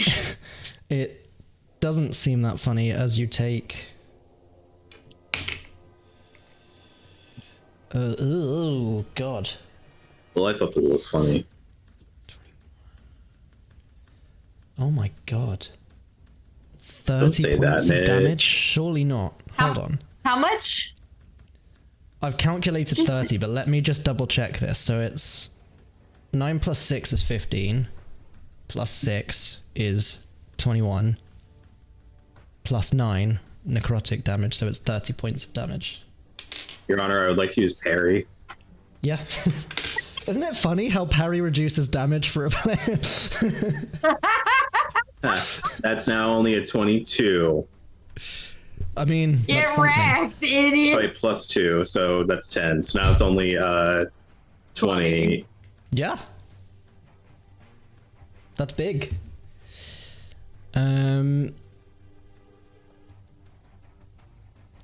This knight's turn. Still fighting for the glory of the Emperor. He's going to swing twice at the Gate Guardian because he thinks he can beat a Gate Guardian single-handedly, even though he's getting absolutely fucked up. 16's gonna miss, and a nat 1's gonna miss. There's just so much blood all over him from being smacked repeatedly by a hammer. And yet he still tries. Chester. Chester Since he's seen everyone else use their new ability, figures might as well do the same. Words of affirmation for Warden. So I'm going to use my bardic inspiration. Warden, you got this. Stop getting hit is my advice. And you have a bardic inspiration, but now you have a choice of two things you can do with it, which is nice. Choice number one is use it as you normally would a bardic inspiration, but you also get 5 temporary hit points. So that's your first choice. Second choice is roll the bardic inspiration, add 5, and that will add to your HP, which you've been hit a few times, so that might be nice. That's my bonus action. And he's so going Chester now to has sort a of... new way to heal people, because Yeah, you guys needed some healing. we do need some healing. Every little bit hurts. So when it's your turn, you can sort of make your choice there. Okay. So I will... he sort of moved here and is like pacing back and forth a little bit as he said that. So he doesn't want to give his Right position on the away. throne. Yeah, he sits on the throne for a second. Invisibly and then, on the throne, just like, and then he's going I'm to the emperor stab now. with advantage. 22 to Yes, hit. because you're still invisible, and he doesn't have true sight, so fuck him, I 22 guess. to hit. Yep. And we'll take 19 damage. And then he's going to sort of work his way over here. And your rapier counts as magical, because you've got a magic rune on it. It is. It is a magical. Then he saw some bonuses from Sir Thamuel that he wants to get a part of that action. So he's going to sort of, I'm right behind you, Sir Thamuel. I mean you no harm. I'm a good guy, so don't swing at me. Thormiel just looks over his shoulder. It's Thormiel, but thank you. Yeah, that's what I said. Okay, my turn's over. I will add half cover to you then, if you're within 10 feet of him. There you go. So now Chester's AC is 16. Oh, yeah, did add it. Yes, because I added half cover as a condition, which automatically adds to people's AC. Because I'm cool and nice like that. Speaking of me being cool and nice, it's the Emperor's turn, so he gets to roll to see if his 2 recharge abilities recharge. Okay. That one recharges. And he is going to make 3 melee attacks, 2 glaive and 1 blood drain. At That. Fuck that. 1 at Warden, 1 glaive at Warden, 1 glaive at Thormiel, and then he's going to try and blood drain Warden. So the glaive attack against Warden is another 27 to hit. Dude, okay. The glaive attack against Thormiel is a 23, which I think hits. It's showing his AC as 10. That's not correct. That is not correct. I don't think that's right. That is not correct, because according to the encyclopedia of... so, where's his armor gone? Let's actually add his armor to him.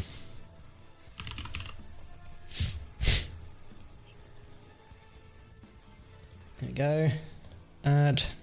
Get rid of that so it's not clogging up the rolls. There we go. He's not encumbered. Shut the fuck up. Mitch. This is a family stream, Mitch. And then he has a +1 from his shield because it's reduced by his channel divinity. So it's only a +1 instead of a +2. Save. There we go, so that's AC 21. Yes, so that will still hit him. And then the blood drain on Warden is a natural 1. So, you each take glaive attack damage. You are in glaive danger. Ha ha ha ha ha. Never mind, kill this man. How much damage was it? None yet. Oh. because I just let the dice roll out of my hand. So it's 14 slashing damage, and the necrotic damage is 10, so 24 damage to Warden.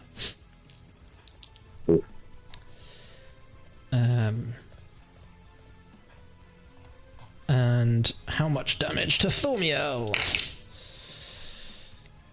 Oh shit, Thormiel has stuff that I keep forgetting about. Hold on. What's his reactions again? He does have some reactions. Thormiel is going to use a first level Aegis of Honor.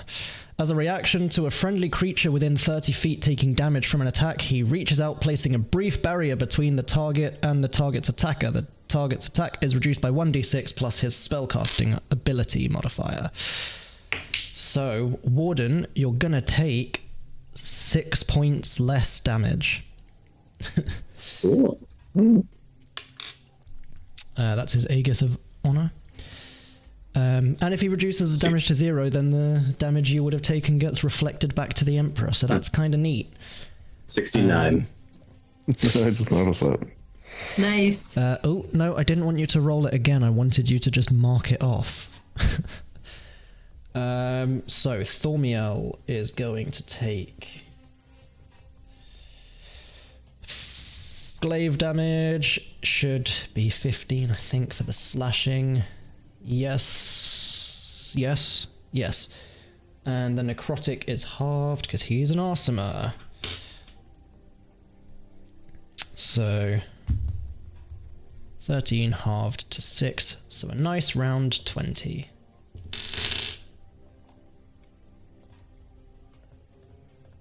As the Emperor just slashes across each of you in turn. And he just kind of looks down disdainfully. You always were weak, Thormiel. And he's going to do nothing else. This night, he's gonna roll to see who he's fighting for. Still the Emperor. He was fighting Mura. Mura really hurt him and vanished. Then Linger hurt him. He's going to step over here to try and get a bit of cover from the roots and the brazier and take a shot at Linger. Or 2 shots at Linger with the heavy crossbow. It's a nat 1. The total on that one is going to be a 12 to hit Linger. Good lord. No, but good lord. Buddy, get it together, my guy. Like, it's okay. He's in a lot of pain. He got electrocuted and then whatever the fuck the eyeball did to him. Wait, you're not saying that the nat 1 ended up being a 12. There was a second roll, and the second roll was 12. Yeah, there were 2 rolls to hit. Okay. I thought the same thing. One was a 12 Yeah, total. I was like, that's why I was like, dear God, a plus 11, Mitch? Really? No. The Emperor is the one with the plus 11. Yeah.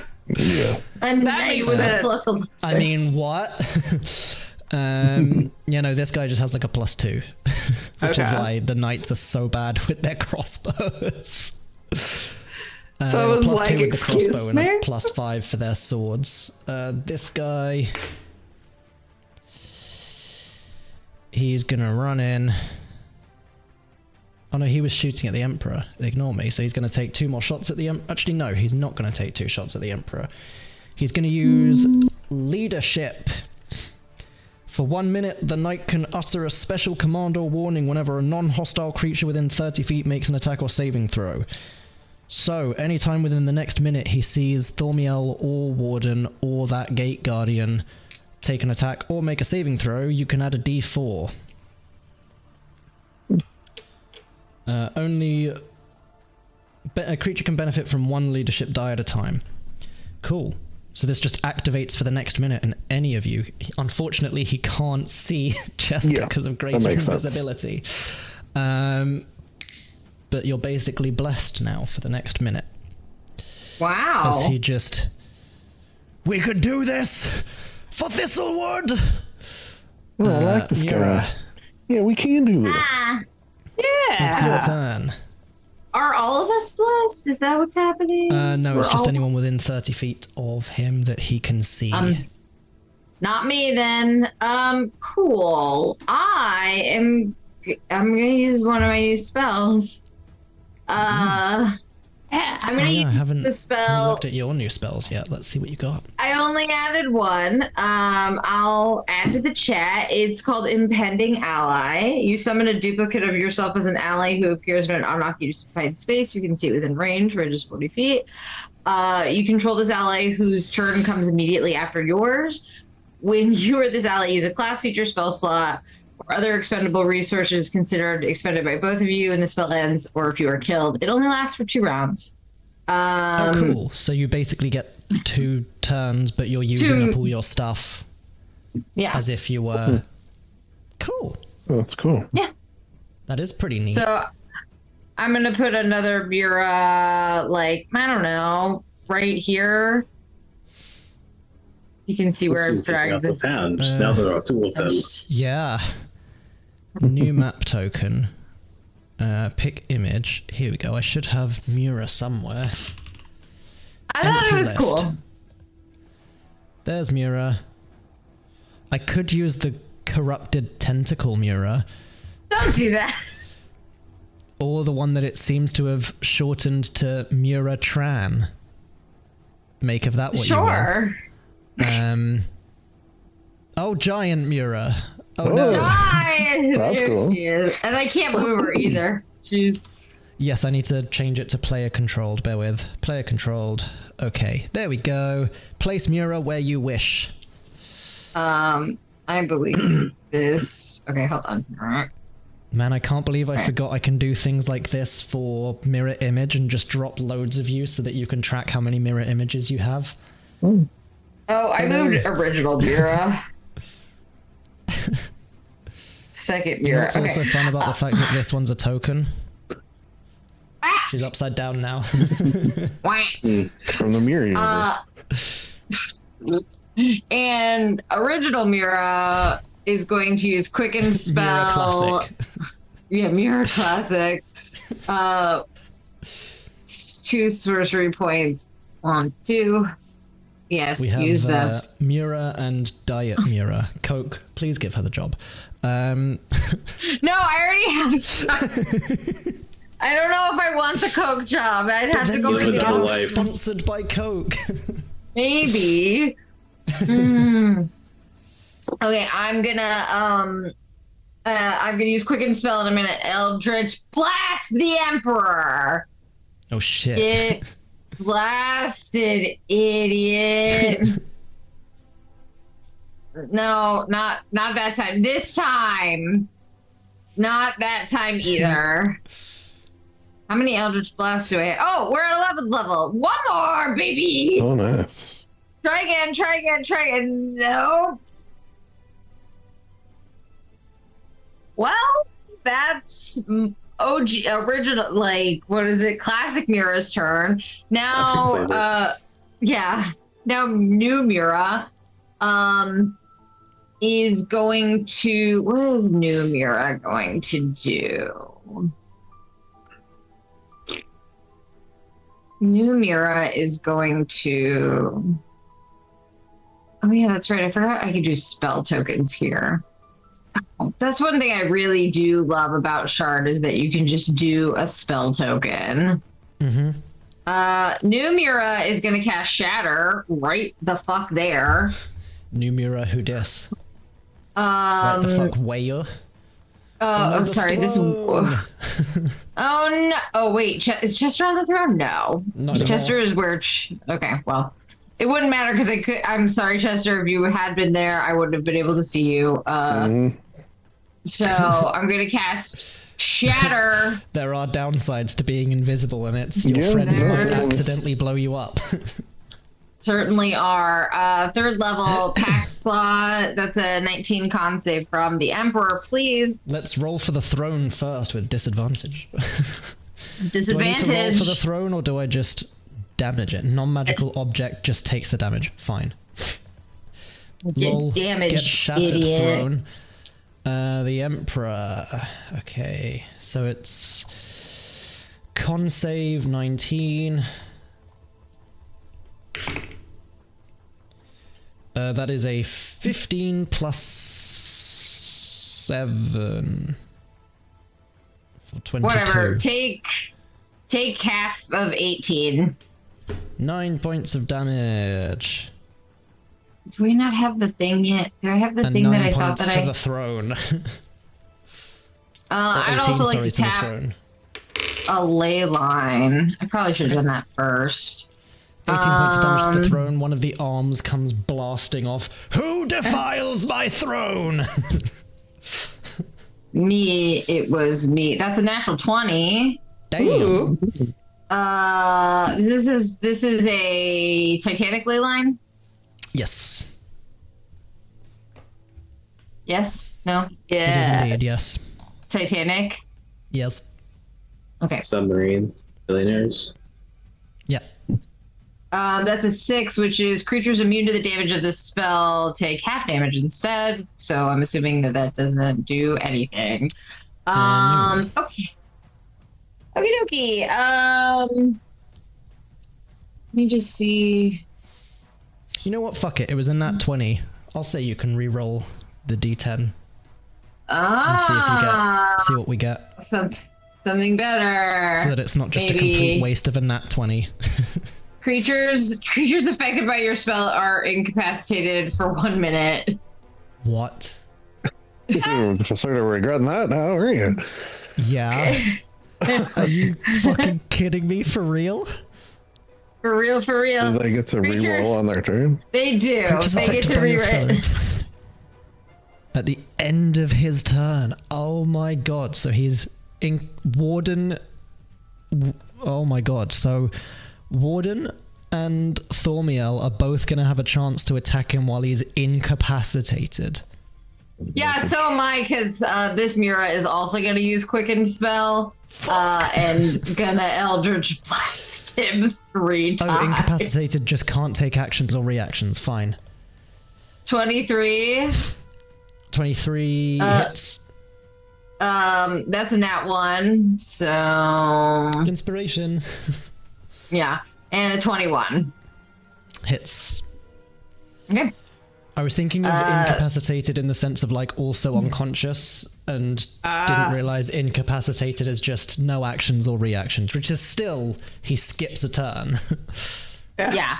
So that's 9 and 8, so 17 force 17 damage. Force damage. Yeah. Give myself that inspiration, and that is finally my turn. He turns around to look and try and see who blasted the arm off of his throne and then just gets blasted up against it by the other Mura. He's so mad. Double Mira all the way across the sky. Woo! All right. Everyone else That's in the me. party is panicking because there's 2 Muras. Linger's like, I can just about keep one under control.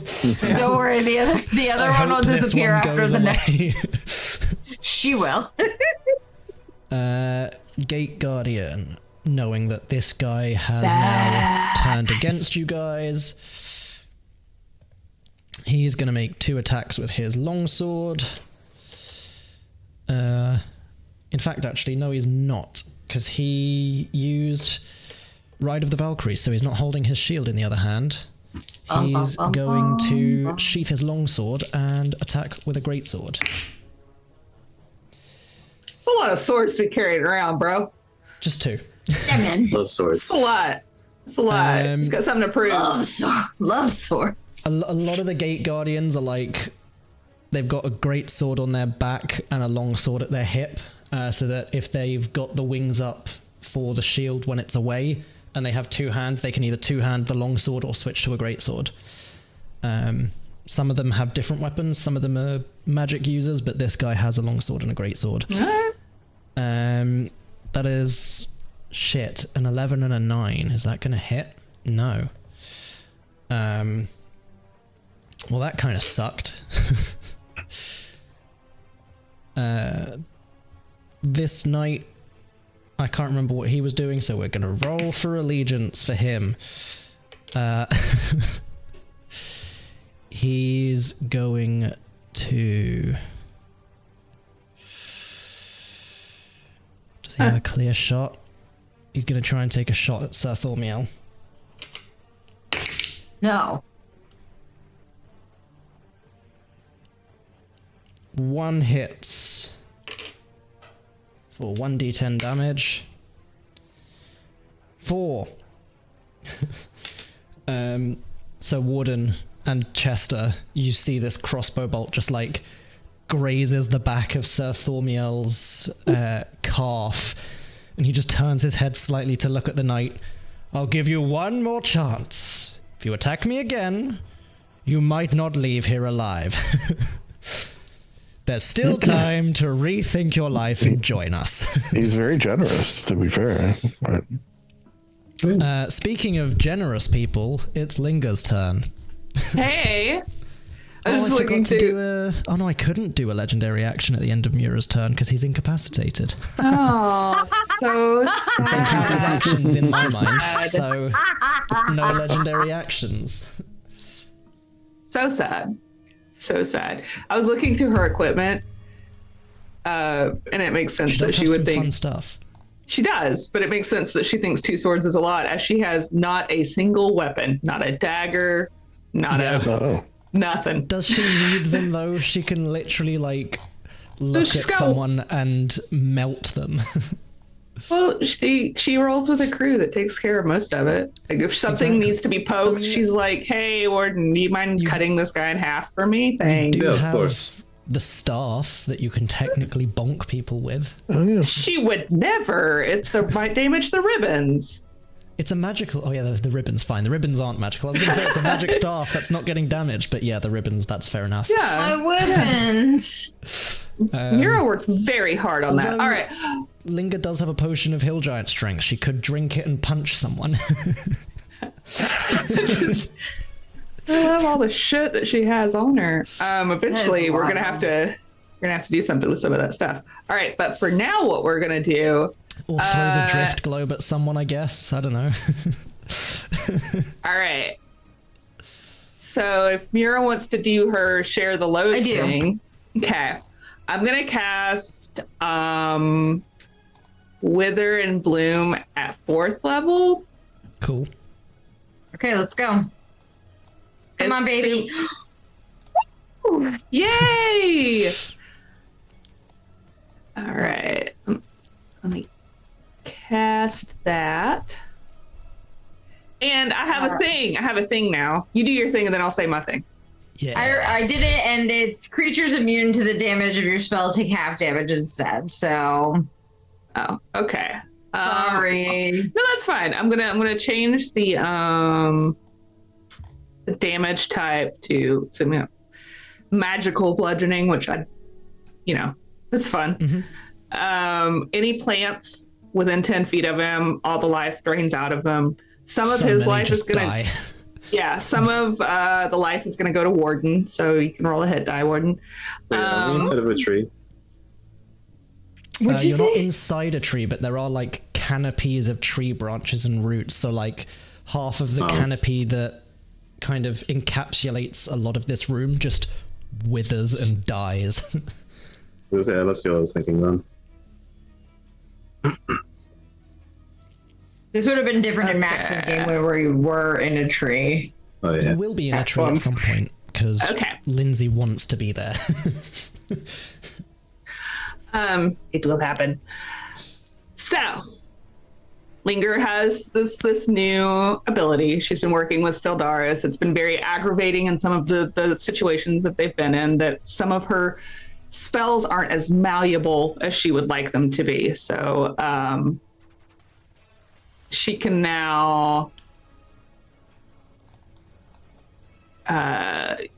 using a slot of higher level to change. So I've got, does that mean I'm not quite, you'll have to tell me how it works. Anyway, using a slot of a higher level to change the saving throw associated with the spell ability. Spell save, Yes. right? The spell and ability Yes. we're choosing. Am I understanding this right? Yeah, she'll swap the spell say saving throw? for argument's sake, we take Fireball at 3rd level. You can instead cast it at 4th level and change it from a Dexterity save to an Intelligence save. Okay, so I've upcast Wither and Bloom, so check mark that. And instead of con, I want to attack his brain. I want an intelligence saving throw. Because it was one of those things where I looked through the Order of the Scribe. They never get the ability to do anything like this. It's very Linger's vibe anyway, and it's just like a cool extension of the Order of Scribe Wizard to also now be able to change your saves as well as your damage types. And of course, being Linger, it's just called dodge this one with a very pointed full stop. Yep. Yeah, so it makes her spells more malleable, more switchy and gooey, and I love that. So an intelligence saving throw. 21. His intelligence is actually quite good, but that's going to be a That's 20, illegal. because he's not proficient in it. It's a 16 plus 4 for 20. All right, so he fails, and he's going to take 13 points of magical bludgeoning. So I don't know what that maybe like as the plants are dying, they're like thrashing around his legs and he's getting bruises all over his legs. Maybe the damage wasn't that great, but that's okay. My emperor robes don't cover my shins. Fuck. Yeah, so many little bruises, but it's a cool ability. And what does your thing do? Why did I wear a short skirt today? Oh, it did the. Okay, never mind. I remember. It doesn't do. It doesn't do anything this time. That's fine. But because she's got this other spell up, thank God, for the first time, Linger has bonus actions she can do shit with. We love it. That big old eye. What does it? You know, it's not happy about this knight over here shooting, I think. So we're gonna do another dark bolt. Okay. And I'll just do, what is that, a deep? 20 plus, what's my shit again? Who knows? Who knows, 13? Okay. What's my shit again? 13.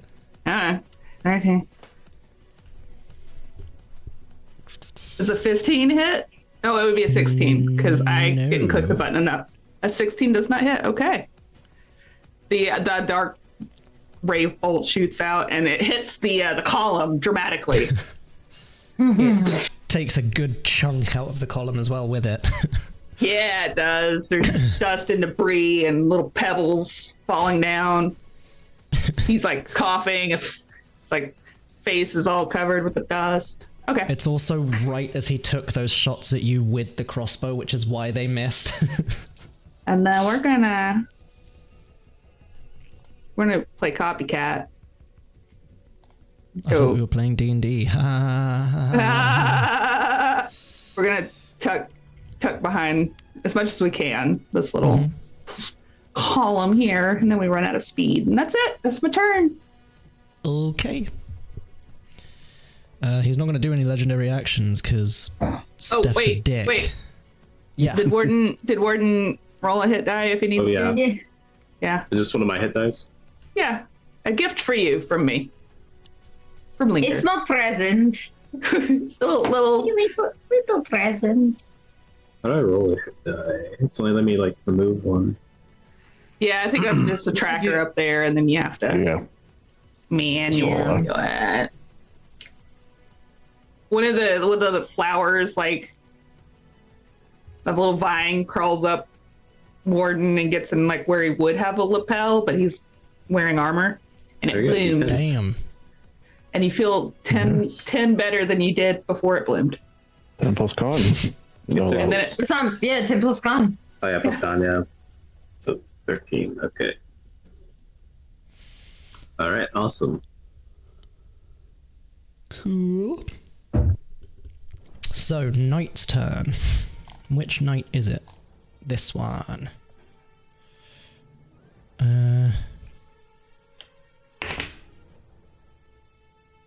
Nope, still fighting for the Emperor.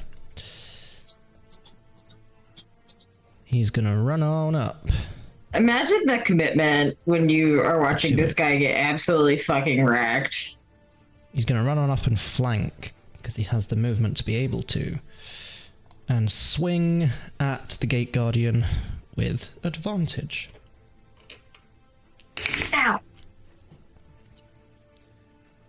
Bro, how are you gonna miss that hard with advantage? That was fucked. And that 1 and a 7 both miss. Clearly invisible Chester was just fucking with him while he was swinging. Just give him a little tickle. Poor guy, huh?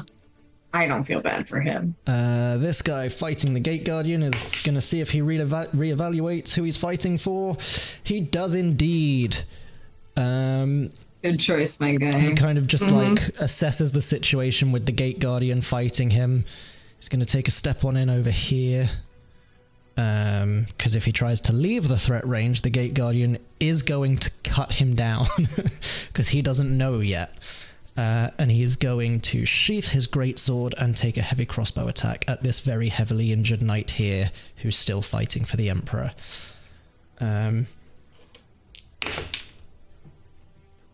Yeah. That's 1 hit for 1d10 damage.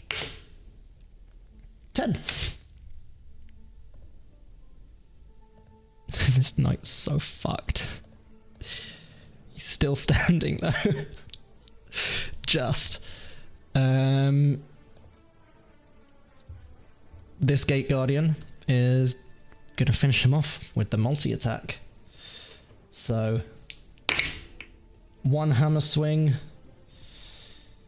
is gonna hit, and the other one on the other guy behind him is not gonna hit, which is a shame. That's just enough to finish him off. Cool. So he just swings down with the hammer, caves this knight's skull in, and then turns to face the other one that's just tried to stab him in the back and is like, really? I mean, really? God, there's so many knights around. This guy is now on your side. Yay. Good choice, my dude. That's too far. So he'll step out here. Heavy crossbows have a range of 100 feet.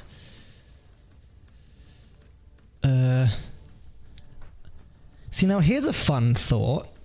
No. It doesn't seem that fun. He doesn't know Chester's there, which means, as far as he's aware, because of the invisibility, he has a clear line of sight on the Emperor. Oh, but Chester is technically in the way of the shot.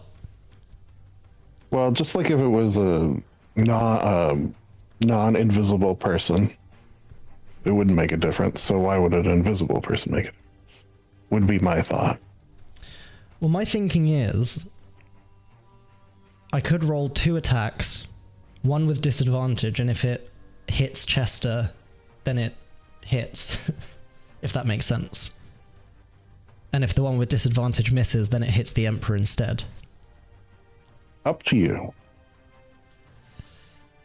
Because if he's on your side, he's not going to be shooting at Mura or Linga. And... oh, this knight's shooting at Linga, so he'll shoot at the knight instead. Protect the spellcasters. Yeah, he'd be trained to do that. Mm-hmm. Yeah. There is a lot of magic users in Thistlewood. They would absolutely know the big idea. Yeah. Is this the first time both crossbow bolts are going to hit? No, it's not. Uh-oh. Oh.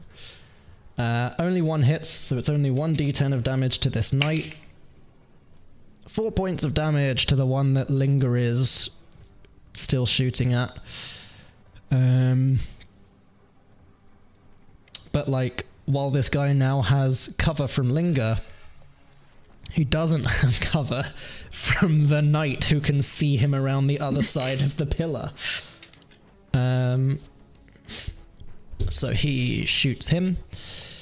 And that's then back to the top of initiative, which is Sir Thormiel, who's going to have a look at how hurt Warden is. He's got his blessed halo up, and you're now in the bright light. So, oh, it's an action on subsequent turns. Fine.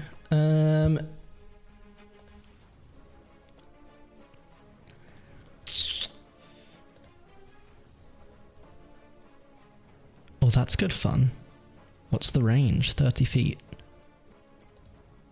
Who's within 30 feet of Thormiel? No. No. That one is, but there's no point doing that for just one.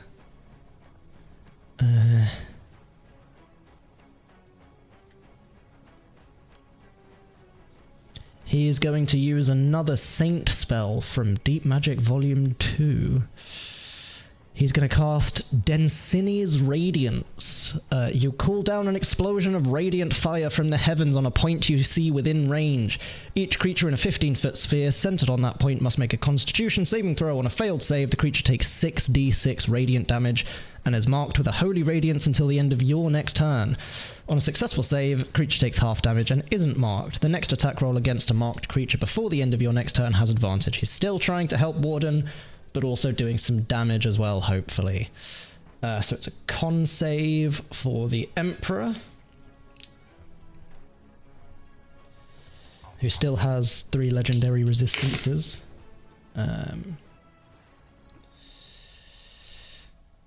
But that's a pass anyway. So, let's have a look at Densini's Radiance. Fuck's it gone? There. Successful save, half damage not marked. Fine. Cast! 3rd level. Damage. 21 points of radiant damage, halved because he succeeded on the saving throw. Is he vulnerable? No, he's not. Fine. So 11 points of radiant damage.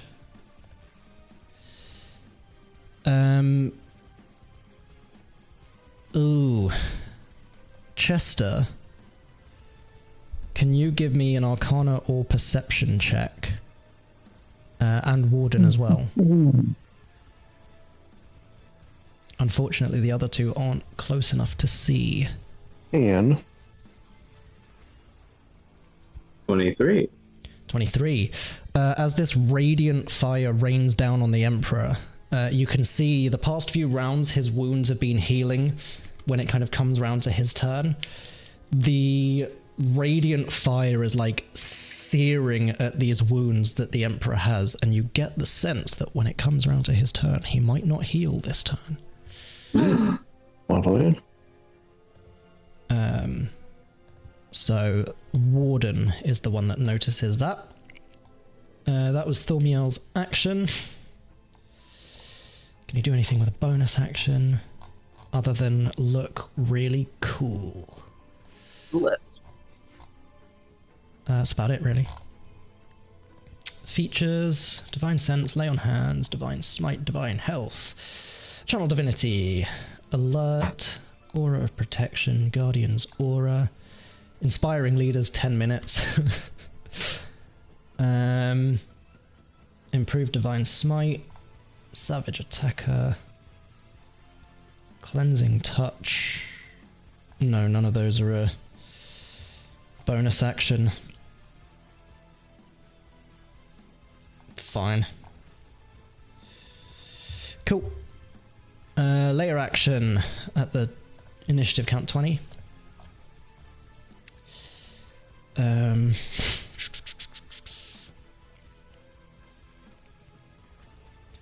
Royal Edict triggers, because I think all the other ones require him to do it himself.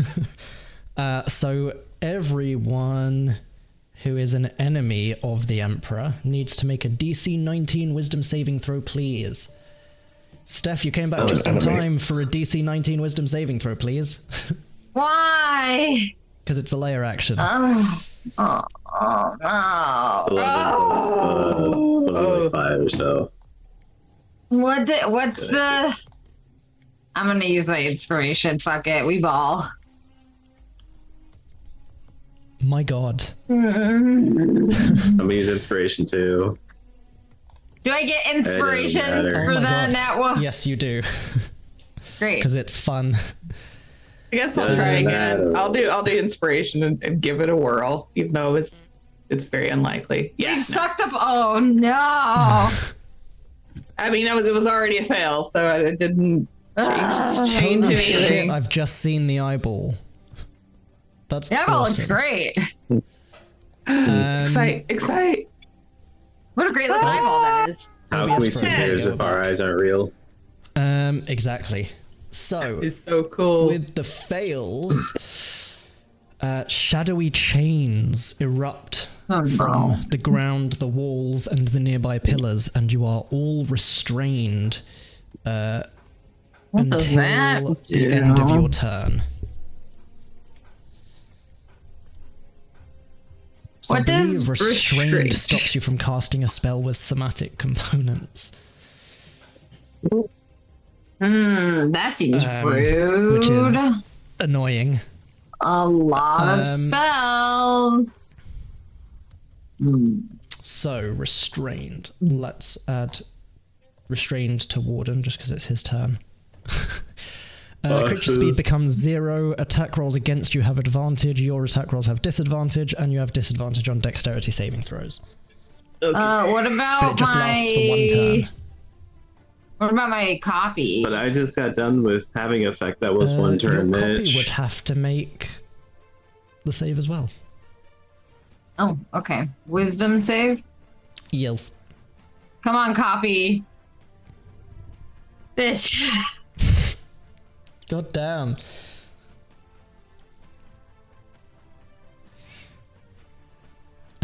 Cool, Warden. Your turn as these shadowy you're gonna do chains that. erupt. No, says the copy. Oh damn! She I am rolled a only- 21. I didn't see that pop up. Oh. Yes, natural 20 on Awesome. that. Fucking finally. Yeah, the copy will continue until the end of my turn, basically. So, because she dies after 2 turns, so She goes to sleep. She takes a nap. she goes to sleep. Oh, Warden, you have a choice now. So a yeah. D8 plus 5 hit points, or 5 temp hit points, and you can use a D8 for like an attack or a save or whatever. Because of his bardic inspiration improvement. Yep. I think I'll take the hit points, because... Cool. All right. D8 plus 5 then. Okay. Really good. That's 10. Good. Nice. All right, back Now up I to know what 92. Warden's going to do. He's restrained, so he's going to pull out the ether rifle and shoot at close range. Hey, man. Man. Dodge this, Bitch. bitch. Bitch is so tired of me killing everything. All right, fine then.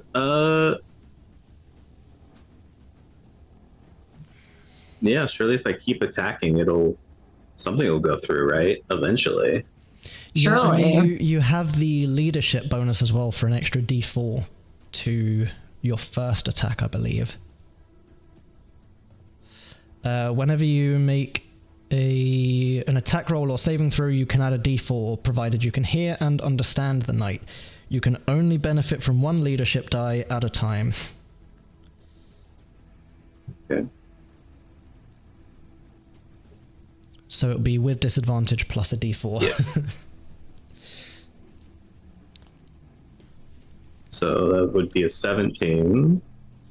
No. But- Disadvantage. 22 plus Yes. 4. So you don't need to use the D4 on that, because 22 There we hits, go. so you still have that D4 if you want it. Thank fuck. 14 points of damage. Boop.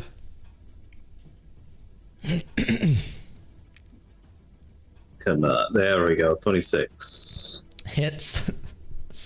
Let's fucking go, baby. Another 14 points of damage. But wait, there's more. Do I want to act? Well, there might be. Should I action surge while I'm restrained?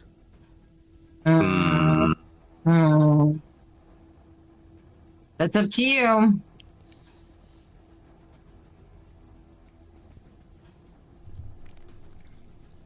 Do what you feel is right in your soul.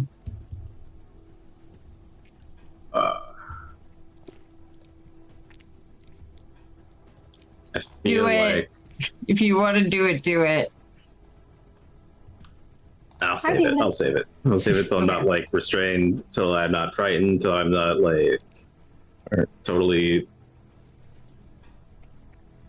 We're gonna have one really good round eventually. All of us. We're due. Panda, come back.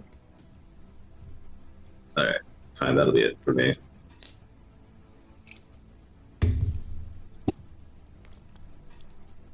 Cool.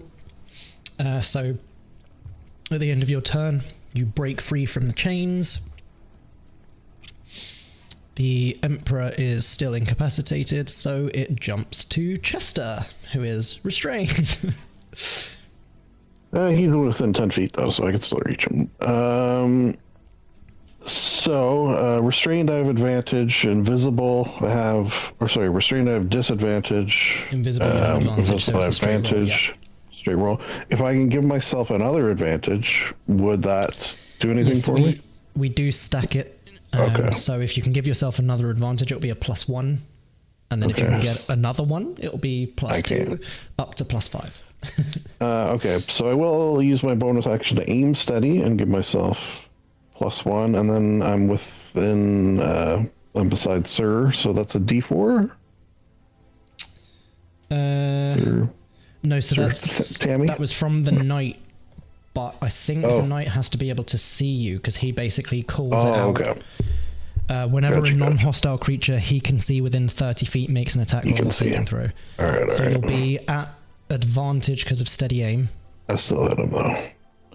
Yes. Nice. All right. Damage. 16's not bad, though. Yeah, it's 2 1s, which is bad. It's true. It's true. 16 points of damage, and that's me. Cool. Emperor's incapacitated, so he can't take any actions or reactions. Fuck, man. So that just lasted one turn, right? Incapacitated? No, he's got to roll for it. Or at least So he that's has to what it roll says. for it? Yeah. I was scrolling back up to try and find it, and there's so much in here. Where is it? Where it go?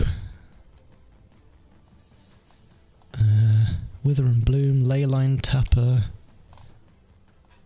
I can't find it. 1 minute, and incapacitated creature makes a wisdom saving throw at the end of its turn. Cool. That is 25 on the wisdom save. Which I Good assume gravy. beats Mira's DC. What? Yes, it does. I My rolled DC is very 19. high on that. That's illegal. Because he couldn't take any actions or reactions. Well, at least I did something. Still not on your side. He's going to return eyeballs. fire at the other knight. So at least he's no longer firing at Linger. Yeah. Don't call me buddy, friend. But if either of you I'm not try your and pal walk guy. across the audience hall, there's just crossbow bolts pinging backwards and forwards across the stairway, basically. He's going to miss with both of those. Oh, man. as there's now just a flurry of crossbow bolts pinging around. The guy that gave leadership still has that active for the next minute, and he's gonna carry on doing what he assumes is the smart thing to do in this scenario and just keep firing crossbow bolts at the Emperor just in case. Ooh. 21 hits and an 8 misses. So the Emperor takes another 2 points of damage. It's not a magical crossbow, that's the best he can do.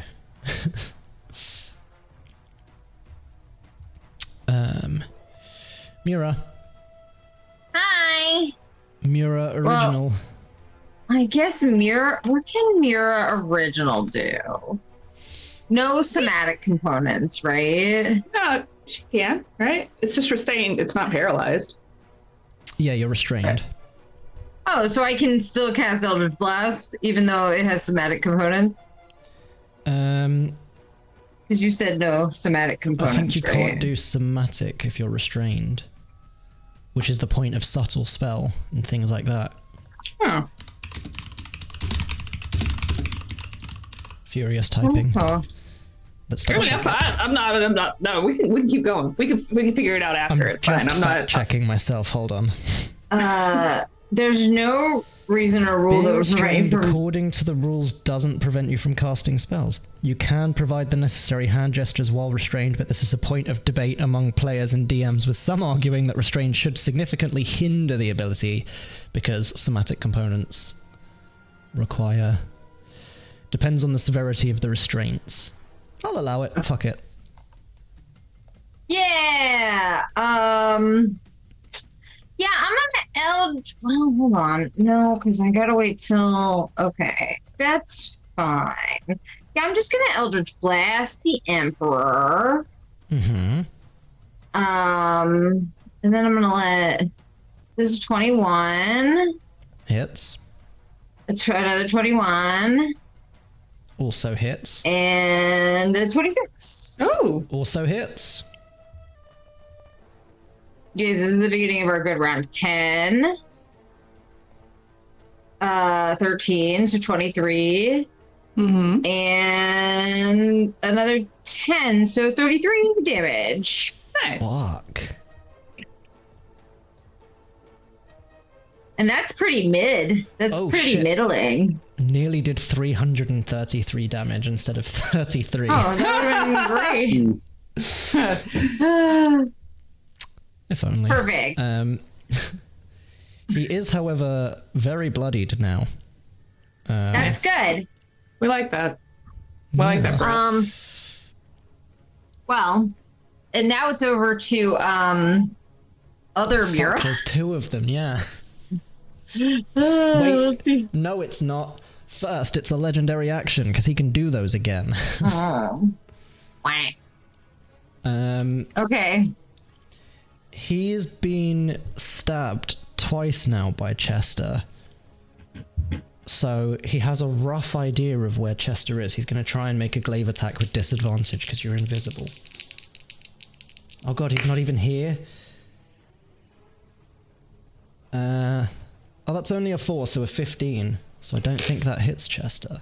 I don't think that hits him either. Because of the... No, he's got a 16 now because of the half cover from Thormiel. Cool. So second Mura's turn as the glaive attack just Second. misses. We've had one Mura, yes, but what about second Mura? Good. He's just within range. Second Mira is going to cast Electrocute. Oh, fuck. Nice. A massive arc of lightning leaps from your hand to a target you can see within range. The target must make a con save. On a failed save, the target takes 4d12 lightning damage and is stunned until the start of your next turn. For someone who On a hates successful- when they get stunned, I'm judging you. I mean, as you should. Yeah, I'm gonna cast Electrocute. So it's fine when it happens to Please. other people? Please give me a con. I mean, just until the start of my next turn. The thing I No, don't I know, like I'm just about being getting silly. stunned, yeah. I was gonna say the thing I don't like about getting stunned is that when it lasts and you have to keep making a roll and a roll and a roll and a roll. One turn, not bad. So that's a 19 con save. I'm sure his con is pretty. Are we still frozen, Max? Max said the stream froze. Oh no! Oh god. Oh yeah. For me. Doesn't look frozen to me. Yeah. Oh no, Max. Refresh, Max. Turn it off and turn it back on again. He rolled a, what was it, con save? Yes. A 9, so he's going to use a legendary resistance. Okay, I'm gonna use my ley line thing now to see if I can finally get that resistancy thing.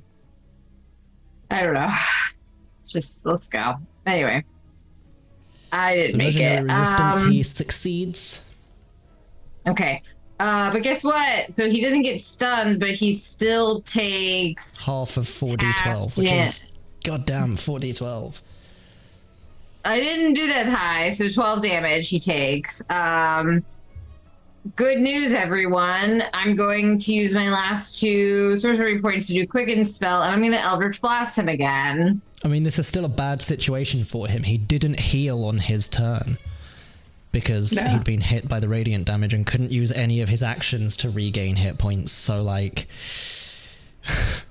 yeah. It's a 20. Just hits. A natural 1. Take that. Nice. And a 28. Hits. So. Weird. 8 and 10. So 18 plus 12. So 30? Damn. 30 more points of damage. Fuck. And he's so hurt.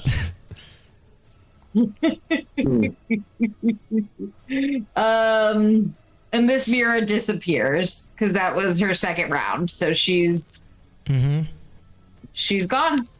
He's going to take a legendary action now that he can again. And he's going to attempt to blood drain Warden because he needs it. Smooches. Fucking nat 1. That's a 12 to hit Warden. Goodness. Nah. I like to imagine that like he drained some of it, but it's like, that's not blood. What is that? He slaps a hand on Warden's chest. The docent says, "Unauthorized presence detected." Just shuts him out. It throws a capture at him. These fucking... I pressed all the buses! Huh. This idiot, there's a mirror in one of those. One of the images. He can't see it. Cool. Gate Guardian. This knight is now a friendly. So... Gate Guardian is going to assess the current situation. How's Warden looking? He's alright. How's Thormiel looking? He's alright. How's this Gate Guardian looking? He's okay.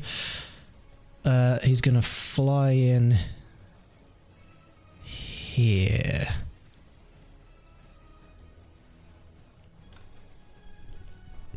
And that's his movement because of the Valkyrie fly speed. And he's going to use his action. Let's have a look at their formations.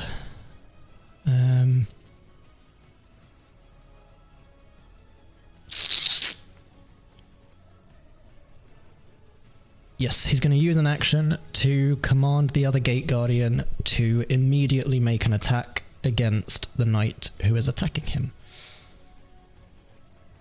So that Gate Guardian immediately makes an attack with advantage. And is going to hit.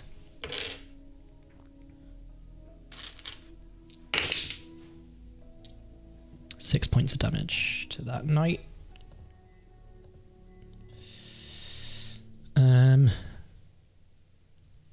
He'll smite. Fuck it.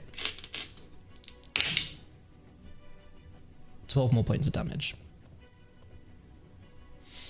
Really make that knight reevaluate his choices to side with the Emperor still. Bonus action. Gate Guardian doesn't have anything he can use. This guy.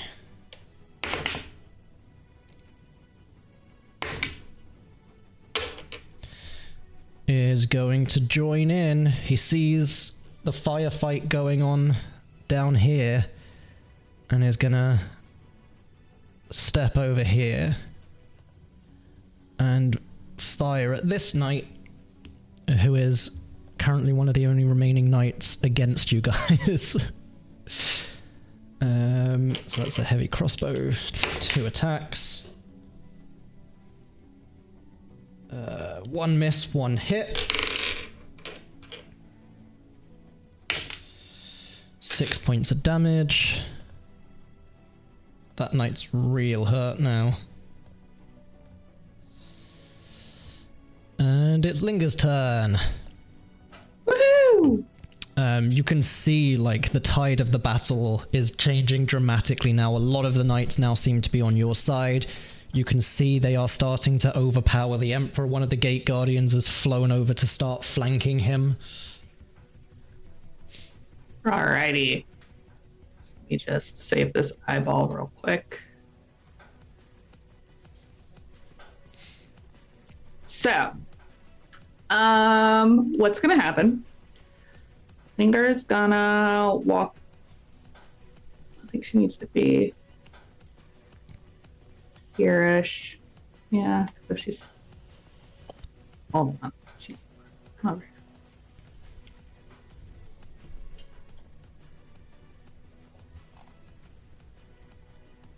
That'll do. She's gonna go there. While she's walking, Little Linger is going to produce 2 poi balls on strings and start swinging them around all crazy. And then she's gonna let one of them go. No, it's just from dancing. The odds of me making a JoJo reference are pretty slim. They're actually a lot higher than you think. There are so many JoJo references that It's ridiculous. intentionally making. Yeah. everything is a JoJo Intentionally. reference. That's the rule of law. I was actually thinking of what's her face from Farscape. She's got the. I'll find a picture. Anyway,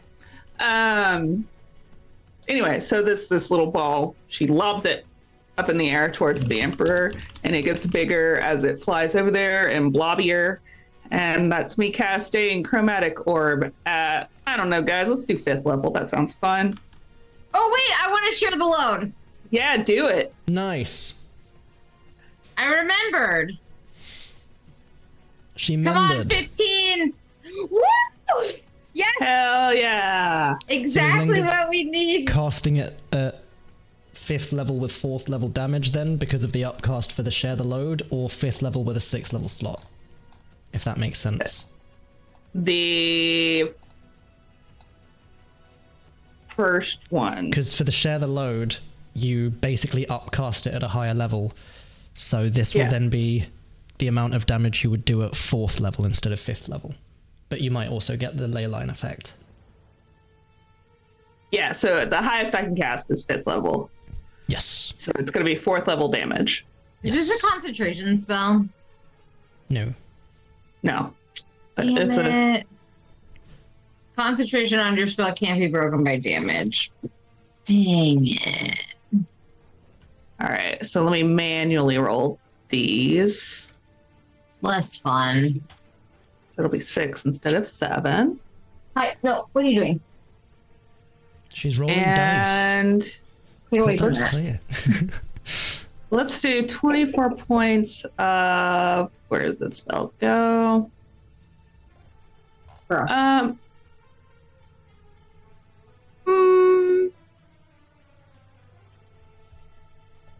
The lightning seemed cool. We'll just ride the lightning Okay. theme. He's So the chromatic orb blobby thing bursts over his head, and then a shower of lightning like down on him for 24 points. And then He's real hurt. Pandora. the eye is now drawn to the Emperor. Oh no. It's not looking good for him, Chief. And is going to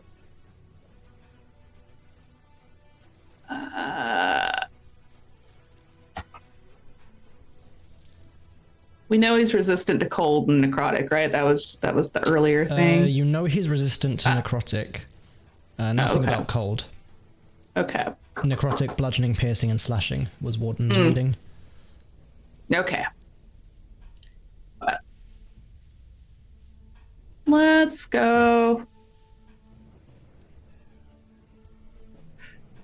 I haven't used the envenomed pulse yet. I'm going to use that. That sounds fun. The what?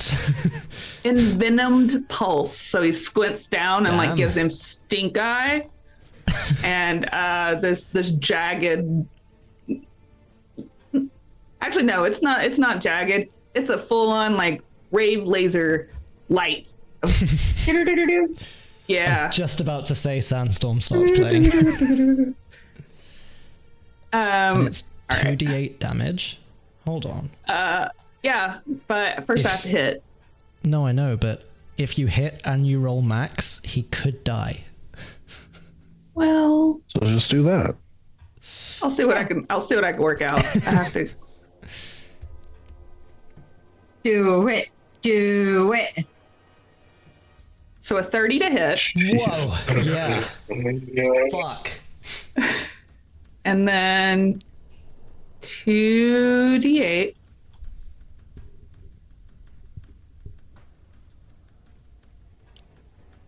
So just 3 points of poison.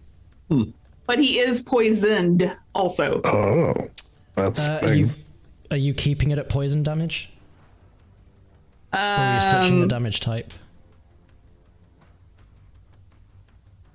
Oh, I can't. I don't have a 6th level spell that has damage that I can swap it to. So. Okay. In that case, he takes no damage. Uh-oh. Oh, but because we got resistances, not immunities. Yes. Yeah. But he still has. Is he immune to the poison condition also? Yes. Okay. Cool. Good to know. Gotcha. Damn. At least Wasted was it on only a that bonus TH action for piece. something that's just persistent and not something that you've gone out of your way to cast. Oh yeah. I'm not mad. We learned something new. See, I don't meta. Is that Linger's turn? Yeah, yeah. A lot of things. Okay.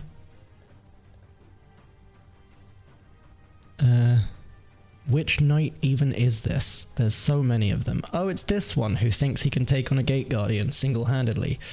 Well, with the Emperor looking real hurt, it's a lot harder to stay on his side, because you guys are winning. He changes side, yeah. Yay. I'll remember that. He is going to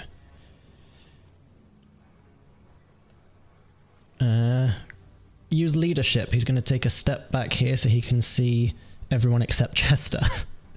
Opportunity attack? No, because he's not left threat range. Mine And he's has. still on your side. Oh, wait. I was He's on just your joking, side but now. That was the I whole was point. debating. But yes, he's going to use leadership, so everyone he can see within 30 feet can add a d4. That's fine. Whose turn is it now? Your turn.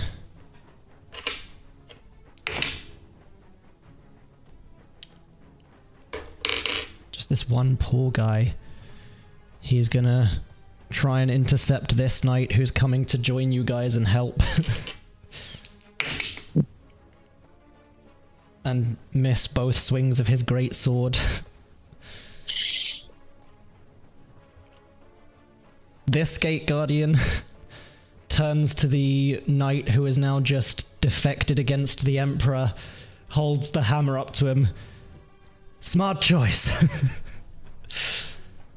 And is going to bonus action, slam his shield on his back and fly over here. Chester ducks.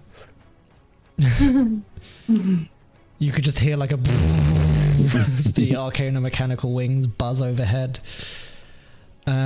So when he lands here, he looks at the other two Gate Guardians. They all grin at each other. And the Gate Guardian lands, the other two land, they take their shields off their back as this Gate Guardian shouts out, "Formation 3! Bulwark!" And this force field in a triangular shape just between all three of their shields, effectively locking Warden in with the Emperor. But the Emperor currently cannot back out of this force field. Oh yeah, it's happening. I would say Chester's close, and I'll say everyone give me an insight check. Yeah. I think Warden can have advantage as someone who is a Gate Guardian fanboy. Yeah.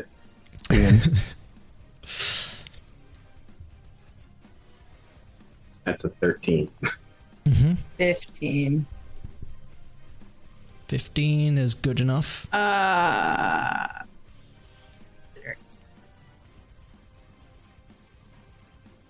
14 isn't going to do it. Mura. Mura! From the looks of this magical insightful. force field, you've seen similar stuff before in your travels. From the looks of the force field, it's in a way similar to a lot of spells where stuff can basically come in from one side but not the other. So it looks like you can shoot through the force field, but the Emperor can't, and he's trapped inside it. It looks like we can still shoot through the force field. Linger. Woohoo! That will end that Gate Guardian's turn. And he is going... This knight still trading shots with the other knight with the crossbow. He's going to take 2 more shots. Miss. Hit. Swing. Oh, miss, fuck miss, me. miss. That's an 8. I think that'll do it, yeah. With an 8, he puts a crossbow bolt through the head of that other knight and just swivels to take aim to try and help you guys. To take aim at this knight who is now fighting one of the others, but that's all he can do on this turn, so he'll just move to get a better line of sight.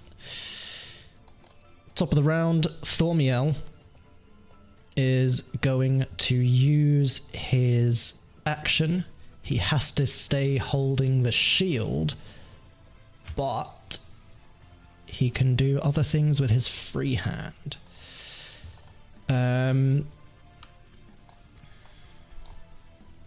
What spells can he do to help empower you guys instead of just stealing the fucking kill? Because that would be a dick move.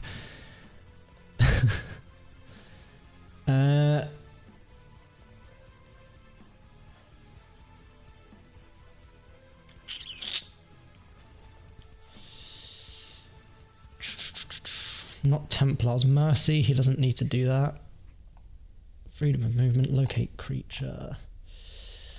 He's going to cast Hold Person on the Emperor. Ooh. So the Emperor has to make a wisdom saving throw, and he either fails or burns a legendary resistance. Oh.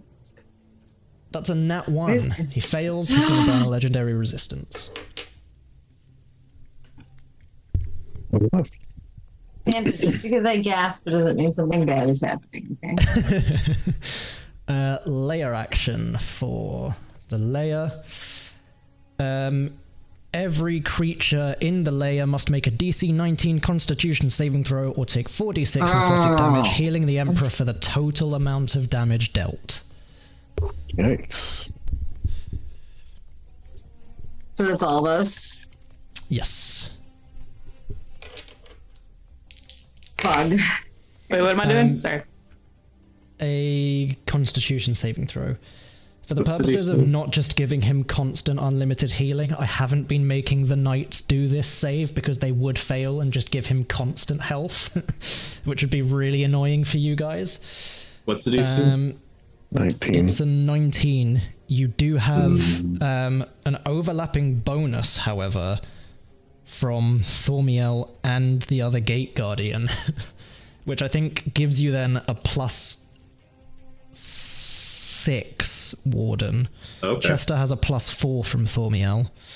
Okay, maybe I will try a reroll then. I wasn't going to try to so- chase it, but I'll do one reroll. Chase the dragon, you can catch it. has just his own, so Thormiel fails, both Gate Guardians fail. Okay, so 15 plus 4 is 19. Hey, There you go. that's good. Oh, So, anyone below a 19, so that's Warden,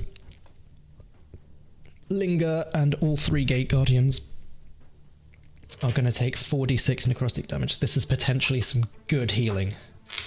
Wait, I didn't pass. It was a 19. But Oh, But is you it? had- You didn't have Yes. your He's got his But- plus bonuses, 6 on it. right? Fine, Yeah, yeah, with so the- that'll pass. yeah, I was gonna say that's straight 20. That's fine. Yeah, ignore me. We can't. You're the DM. We can't ignore. We have to pay attention to you. Literally true. have to. So everyone who fails... Oh, fuck. Everyone who fails takes 17 necrotic damage. Is this a spell? No, it's a layer action. Oh, okay. Okay. Never mind. I don't know how So to. that would be 8 for Ooh, Linger. that's good to know, because you're resistant, yes. As is Thormiel, so 8 plus 8, so that's 16 healing. Then everyone else 17. So Gate Guardian 17. 17. Who else failed? Chester? no, I actually rerolled and made it. Surprisingly. Awesome. That's good. So he only gets that much HP back. Fine. We did Not it. as bad as it could have been, No, yeah. truthfully. Yeah, it could have been really bad. Does take him out of red, though. He's no longer For left now. on red. For now. Oh, fuck, yeah, that's true. It's Warden's turn. Shit. And he's locked in there with you. And there's nothing holding me back now. Oh, yeah. There is You also, haven't even like, used the your action slight surge, yeah. fanboy movement as well. Fanboy going on in the back of Warden's head. Like, you are seeing the bulwark formation this up close, and not only that, they're using it to protect and support you, not Thistlewood.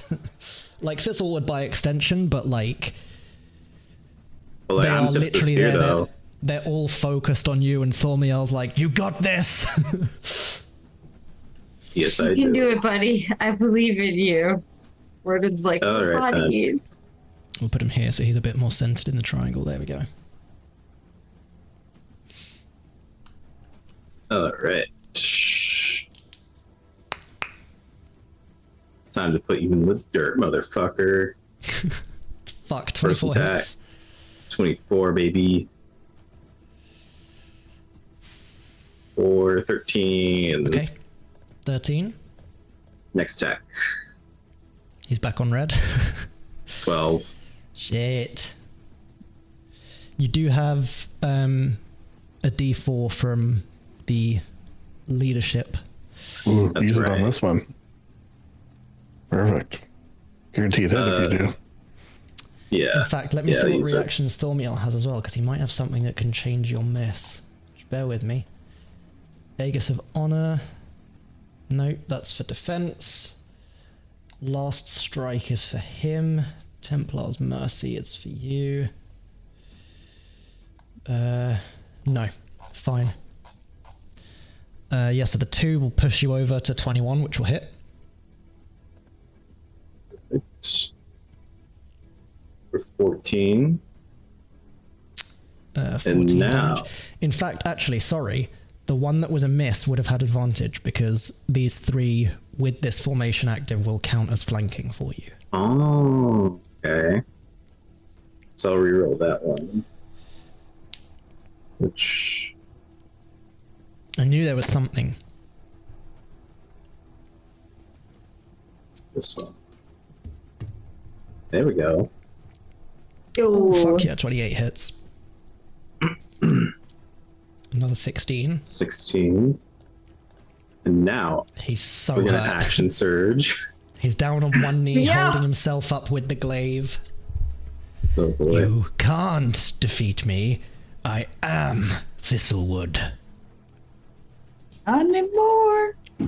Bitch.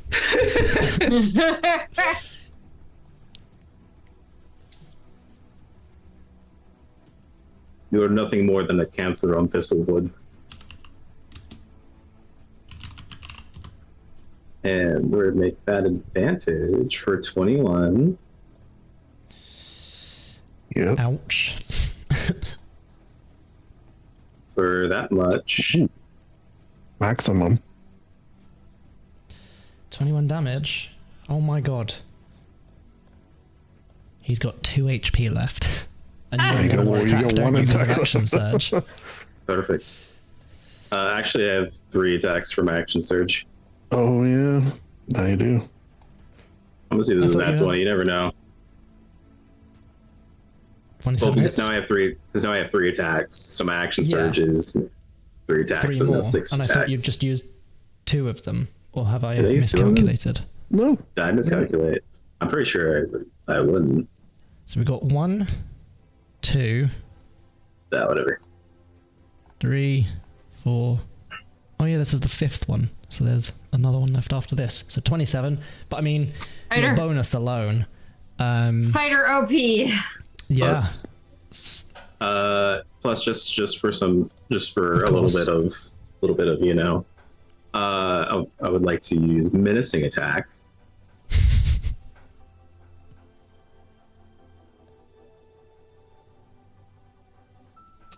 Which will also add just an extra d10. It's not that the damage matters, but you know, just a little bit of Mhm. insults. So he needs to blah, blah, blah. So yeah, he needs to make a wisdom saving throw. That's a 7 plus 8 for 15. Oh, I didn't even roll damage for that attack, did I? Nope. Nope. There we go. What's your DC on the menacing attack? That would be. Why does it say int? It shouldn't be int for my maneuver saves. That Yeah, is weird. strength plus. Okay.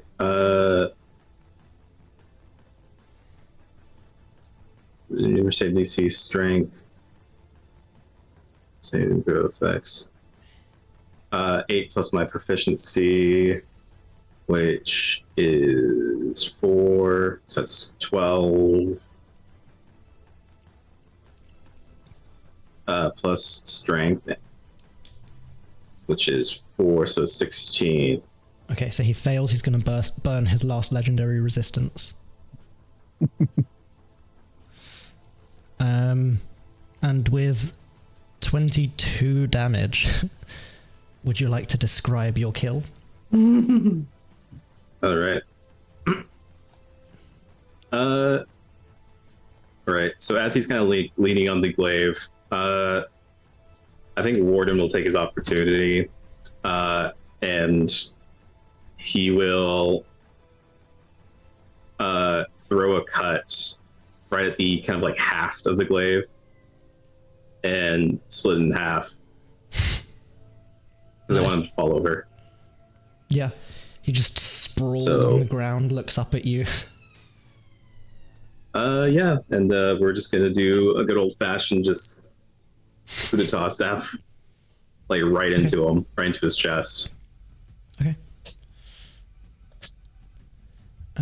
You stab down into him, and as you do, he just coughs up this horrible, brackish, just corrupted blood, and then turns to look back up at you again, Warden.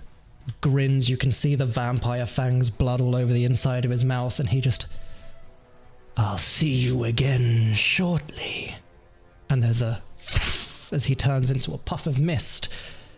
And we are going to go for a break there because we haven't had a break this whole time, and I really need to pee.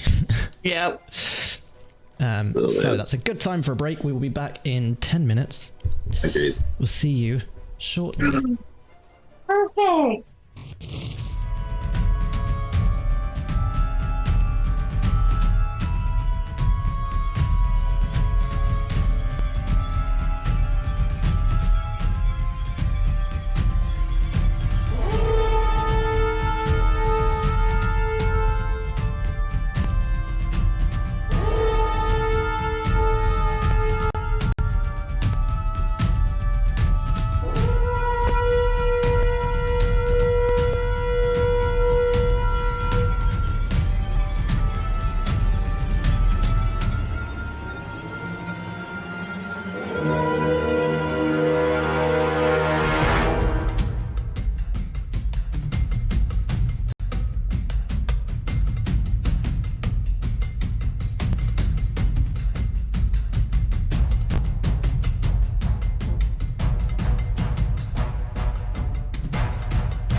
And we're back from the looks of things. Can someone Yeah, let say me hi mute. real quick? There we go. Yeah, Zoom audio is showing green. My audio is showing green.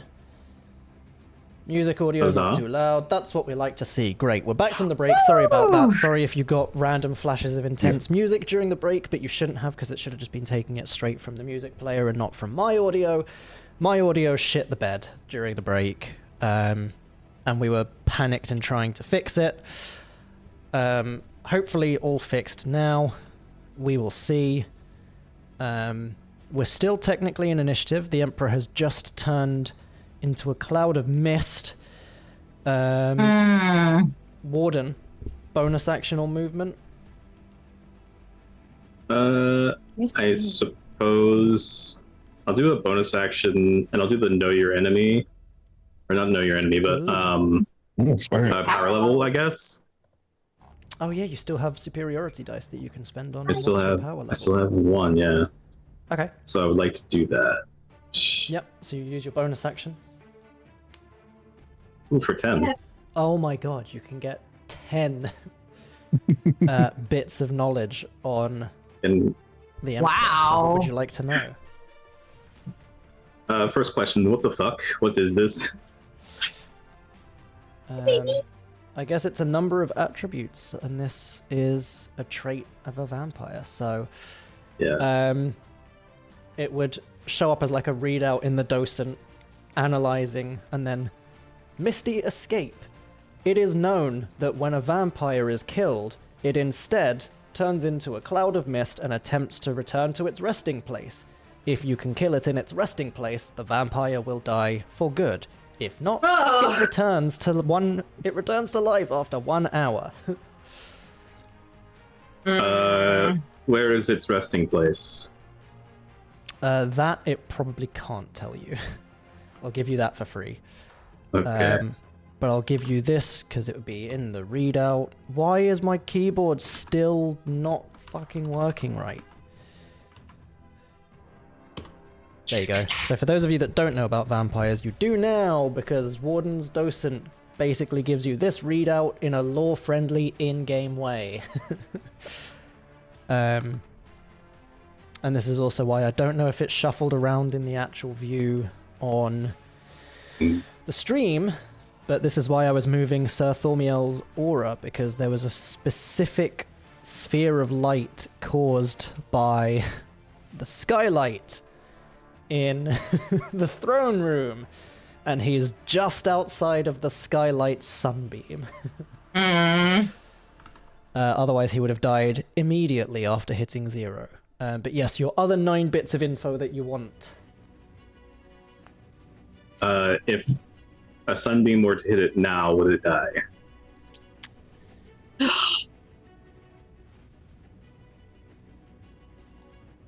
That's a good question. Well, I mean, if the vampire starts its turn in sunlight, then it takes damage. Are you So kidding me? Yes. Must reach its resting place within 2 hours or be destroyed. If it can't transform, it's destroyed, but it's already transformed. While in mist form, it's immune to all non-magical damage except the damage it takes from sunlight. So yes, if you manage to get it into sunlight somehow, it won't be destroyed. Wait. Okay. Or you can okay. let it get to its resting place, find the resting place, and kill it in the resting place. I still have one attack. Yes. But it's immune to all non-magical damage. Oh my god, non-magical damage. But is the ceiling? Is the ceiling? Are you gonna shoot the Yeah. ceiling? Yes. Sorry, Yes, that's fine. In fact, yes. All right. Fuck. Yeah, I didn't Brilliant. think of that. I thought you were just gonna like try and corral this mist. Nah, Oh, I was Nah, gonna. dude. I I'm was here gonna for try to- it.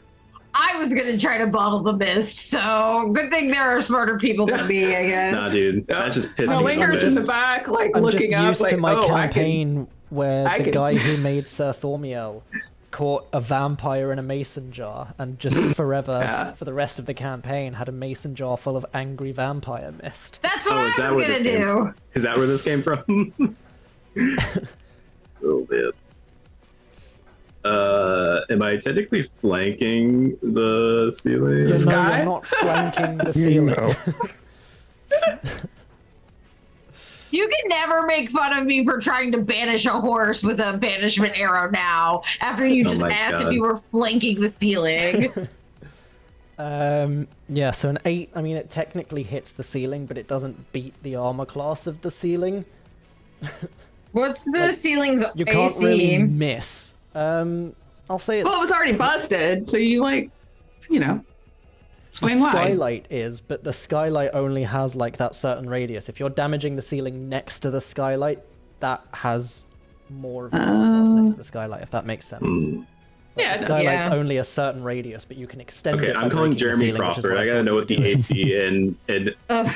armor class of the ceiling. Wait, your docent can tell There you. is an You got AC oh. for stone. Oh, okay. Well, If this doesn't that's work, fine. I have a plan. Warden will shout out the lights. Shoot up the lights. The ceiling. Sunlight. Object AC. Yeah, stone has a 17. Oh, that's not bad at all. Okay. Stone will be the closest to what the ceiling's made out of. What is Cool, it so made Warden of? shouts, shoot out the light. It's like a mixture of like marble and tree and like But other some fun plaster. materials and stuff. It's walk. It's walk. It's just entirely drywall. One previous emperor really fucking loved monster and would just constantly grout. punch holes in it. So now it's all just marble. Yeah. So it's just a theater prop, really. Is that Warden's turn? It's only a model. also. wood. Yeah, that'll be it. Just a Chester going to drop invisibility. I forgot Chester was here. He's Chester going appears next to to walk into the sunlight, and he's going to use his bonus action to change his glamored studded leather armor into shining mirror. And is going to point Ooh. the sunlight at the cloud, killing it with his Okay. attire. I love it. Killed it. Wow. It's a trip. Alright. All right. Hold on. So the glamored studded leather, you can change the look of it, right? With a bonus action. With a bonus action, you decide what it looks like, including color, style, and accessories. So I would say like even like a fucking sequined suit would Lady reflect Gaga. it. Giant disco ball, basically. Hell yeah, I love it. I'll allow it. So for reference, for those of you that can't see the circle of light amazingly well, if I add in a token, new map token. Oh, that's what that little bitty line is. I was wondering. So 5, 10. Okay, so it's like.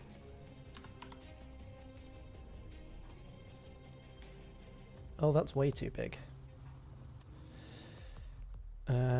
Fuck's sake. Add token. New map token.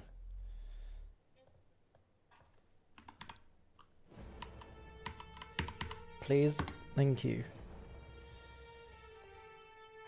That's also too small now. Edit. Let's make you 15 instead. That's a bit better. It's slightly bigger than it should be, so I'm going to move it to here instead. But 10, Sure. 10 was too small, 15's way too big. I'll go for 10. Okay. Then he didn't have to move even. Yeah. Or if he does. So it's like... But you can see kind of the edges of it here and here. I don't know why turning it to a 15 instead of a 10 made it that much bigger. Unless I can maybe cheese it and split the difference a bit. There we go. 13 did it. So this is like the circle of light from the skylight. So Chester could reflect some of it. It is on the Emperor's... Oh my god, the Emperor's turn is next. Wow. Oh my god. It's like I Cool, so planned is that- things. Is that all Chester's doing? Yep. Fine. Incredulous. It is no action for them to drop this. So this Guardian and Thormiel are going to drop their connection. So that wall of the force field vanishes and this beam of light passes through to the Emperor. And at the start of his turn, he takes 20 points of damage because he is in effectively direct sunlight. It's just being reflected straight at him. I mean, Chester Love killed it. someone with his clothes. It was bound to It's happen beautiful. sooner or later, I Fantastic. feel like. Chester. Beautiful. So you watch as Chester comes out of invisibility. Would you like to describe the change in Chester's clothes and how the sunlight reflects into this mist form? Yeah, I think he sort of uses his. Yeah, this is what he'll do. He'll use his arcano-mechanical dagger / rapier to jump 30 feet in the air. Once he's in the air, he will turn uninvisible and start sort of spinning around as his clothes turn into that of a disco ball. And just piercing lights everywhere, including at the Emperor. Linger's rave music stops. Firework by Katy Yeah. Perry starts playing. Yeah. And then, you know what? When he lands, just for a little added flavor, he'll pop off a what is it called again? Fog cloud to really get the the whole disco feel going. Amazing. So yeah, Warden, you stab down, you watch as the Emperor laughs at you before dissolving into mist, and as the mist starts to fly towards this force field, you can see it's possibly able to fly over. You don't think it can go through the force field. Then all of a sudden you hear the shout of surprise from Thormiel as Chester appears up in the air. The force field vanishes, and this beam of light just blasts into the misty form of the Emperor. You all hear this ear-piercing scream. Some of the stained glass windows on either side of the audience chamber just shatter. More light comes blasting in, flooding the audience hall with sunlight as Chester dramatically drifts down as a light mist starts to build up around the floor. Chester touches down softly, seeing the Emperor defeated. This knight, who was, I think, the only one left fighting you guys, just puts his sword down, kneels, It lifts does. his hands up. They're smart enough to know when they're beaten, but like, as long as the Emperor was still standing, there was a possibility they might win and they might get killed for not helping him. Mm-hmm. They're But going with on a list. that, you all watch as the Emperor is defeated. Chester touches down. The Gate Guardians release this bulwark defense. The misty form slowly turns back into the form of the Emperor, just burnt, charred from the sunlight. The glaive is in two pieces on the floor, but with that, the Emperor is defeated. Hey, we did it! Abracadabra, ladies and gentlemen. As, Thormiel is just Nice. looking between Warden and Chester, kind of like grabs Warden's forearm. That was an impressive display of strength, friend. Turns to face Chester. That was fucking sick. Oh, thank you. You're not so bad yourself, by the way. It was very impressive flying in here, all the cool hits and such. We do try. And you watch as he also just like still has one hand on Warden and is just pumping the lay on hands into him to heal up the rest of your wounds. So he's We gonna did give you it! back your remaining 15 hit points. He still has plenty of go around. Does anyone else need any healing? I didn't get hit once. I'll take the Just to get me up to my 69 again, I wouldn't say no. Yeah, Nice. he can do another 16 easily. Oh, yeah. There you go. I think Linger took a couple of hits. Yeah, she's got a so little bit he of can a heal boost. Linger Oh, up to wait. full hit. He's easily got You 14 hit it left. all. I don't know how you didn't get hit at all. But, Did you forget about me? No, I think you just weren't near enough, or like a Yeah, good enough it would've line been of hard sight to for the get. crossbows. Wow. So like for most of it, Linger was a better line of sight with the crossbow than Mura was, and then by the time Mura was a good line of sight, they defected. But you can see the Gate Guardians are all like rushing around. They're healing up you guys. They're healing up the other knights. They are still like hurt and wounded, but they are tending to everyone else before they do anything to you. No, to you guys themselves. gotta take care of yourselves too. I can see Chester's made his way over to the throne. Chester, give me a perception check. Just taking a load off, you know. Perception. 19. 19. You can see the side of the throne that Mura destroyed with the shatter, where like the armrest is missing and part of like the side of the throne is. There's a couple of steps up to the throne, and it's almost like it's on this big platform. And you see the reason for that is inside the platform that the stairs lead up is a coffin. Oh. Oh. Oh. Found his Oh. coffin over here, too. Sneaky. That is pretty sneaky. As Thormiel just kind of finishes helping one of the knights to his feet, comes back over, has a look in as well. I would imagine this is probably one of many. These sorts of creatures tend to have multiple. Oh, yeah. You don't get this old without backups, so excellent quick thinking with the sunlight. Claps Chester incredibly hard on the back, like unintentionally, but he's a big, strong dude. That was such a good move, Chester, honestly, and Warden. Hey, teamwork makes the dream work. I've heard that.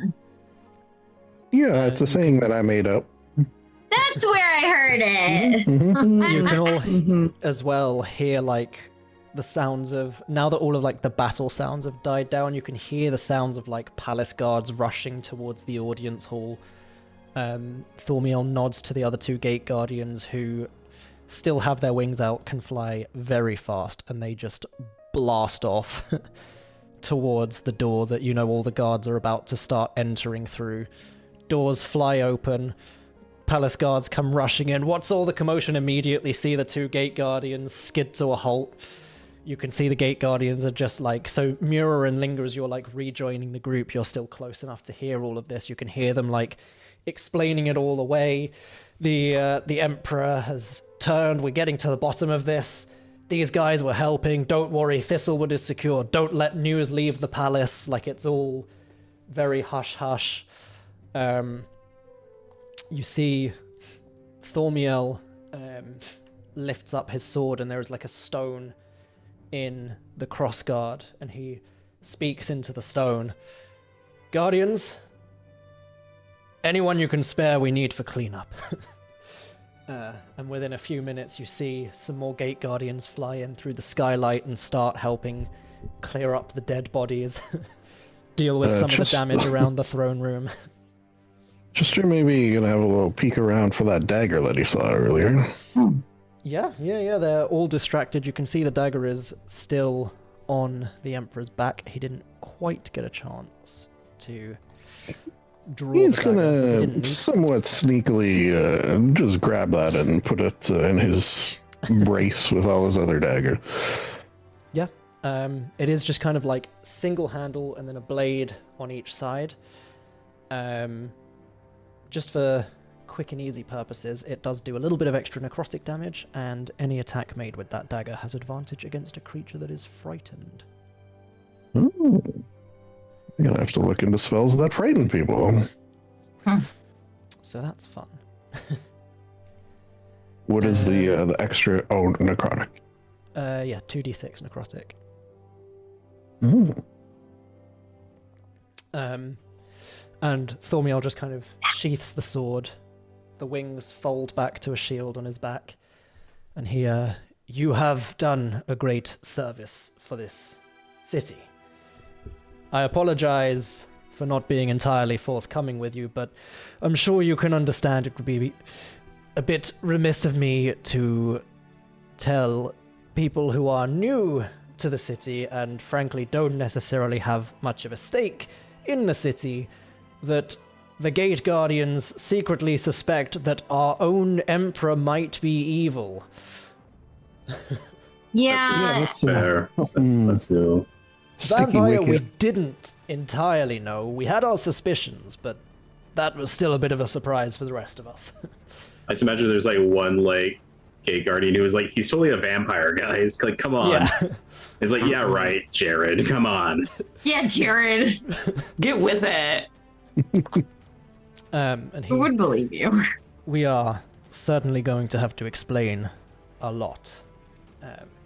But this wasn't born out of our desire to overthrow the Emperor and rule the city ourselves. We are still quite happy for the ruling power of Thistlewood to remain as is, but the Gate Guardians' first and foremost priority is to defend Thistlewood, and that includes rooting out corruption and disposing of it.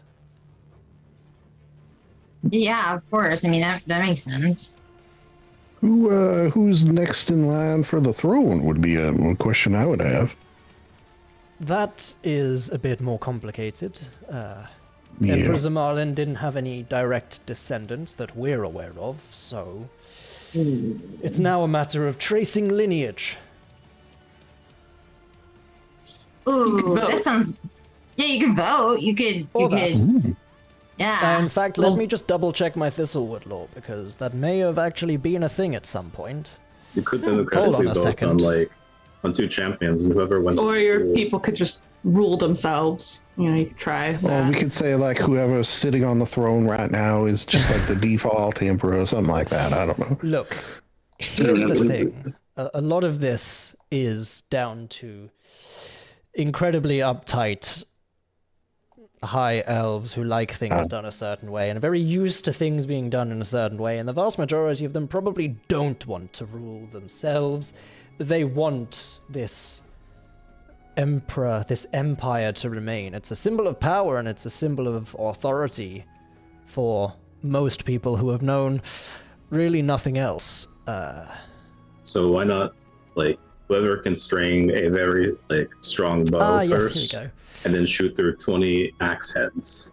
Originally, this was dictated by bloodline. However, anyone with relation to the first Emperor Zeroth, hence Zeroth dynasty, is eligible to nominate themselves and be crowned if accepted by the major populace under the dynasty rule. So it is a vote across Azith, not just Thistlewood. Hmm. Anyone who rules Thistlewood has a very big say in dynasty rule, and the Zeroth dynasty rules a significant part of Azith.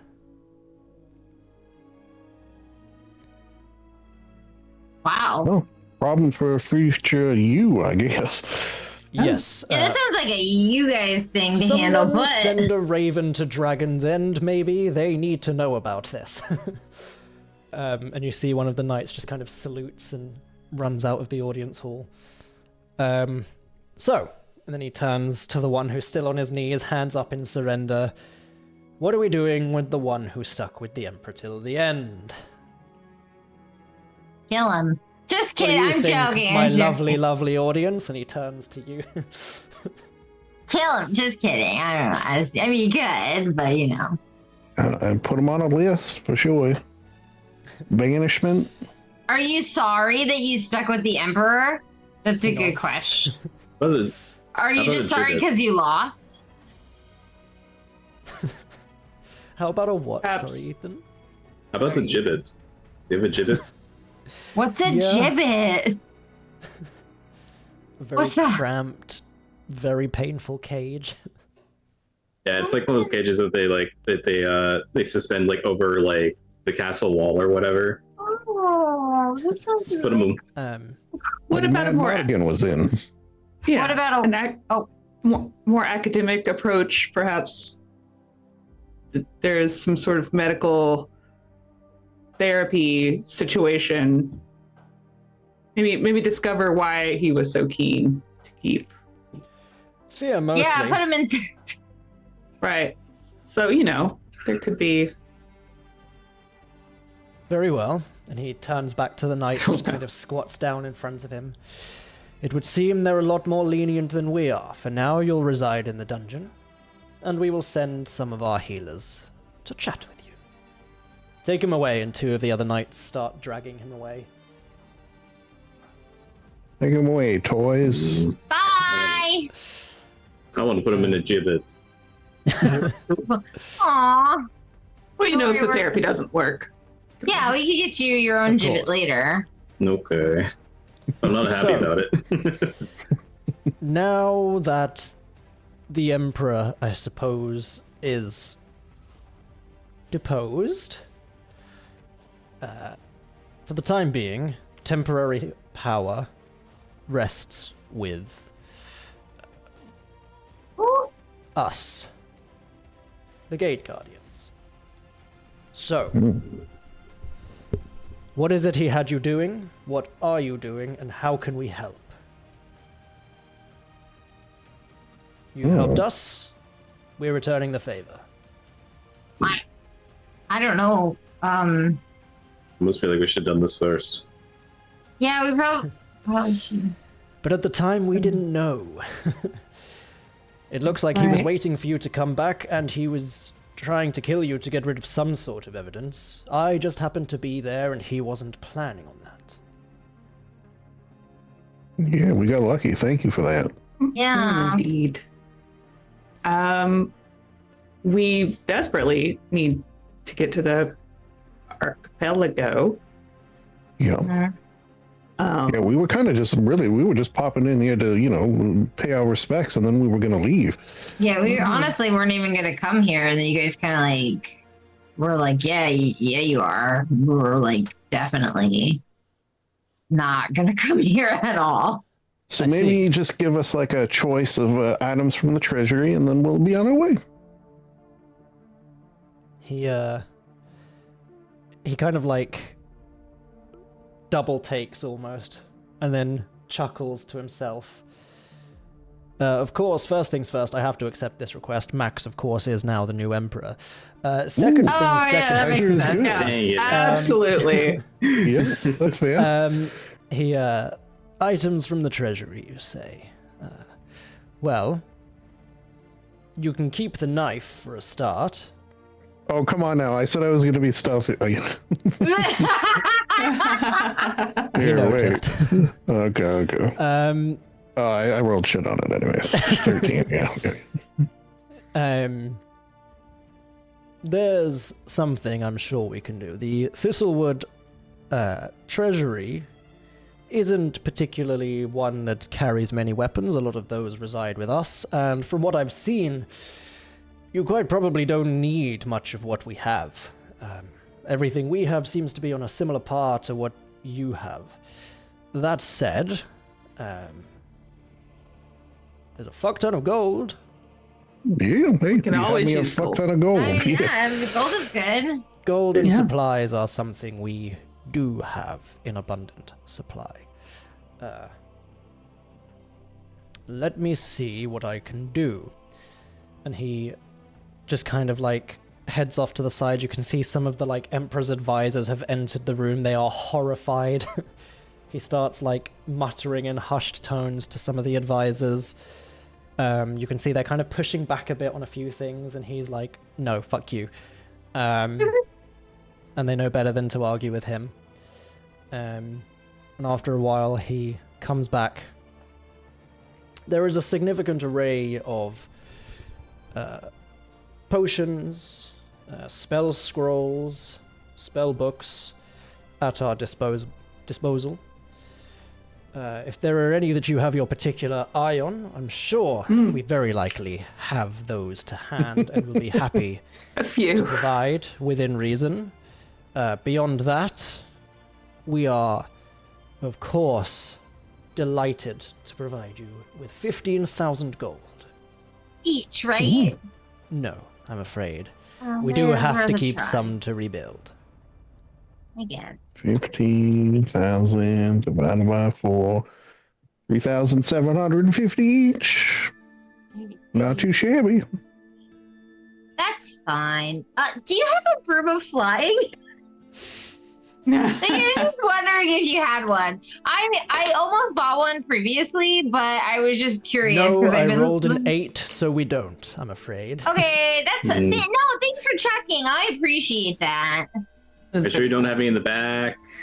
We have a broom in the back, Whoa! but that's just I a can broom. make that bird fly. Ooh, I could like turn invisible and like you could sit on the broom and I could like go like this and it would look like you were flying. that's very sweet. I like that idea. Okay. In terms of kind of spell scrolls and spell books, they will go up to 6th level. 6th level. And how many As can that I is- pry these people for? Depends what you're asking for. If it's spells directly I on don't like a know spell yet. book, then we'll see. Spell scrolls will say you can, depending on what levels you're asking for, we'll say like if they're all like 5th and 6th level, 10. Lower, I can do more. Okay, so I just need to send you like a wish list and you'll tell me what I end up with. Cool. Okay. Same with potions. All right. Oh wait, yeah, potions. We should get the potions. Yeah.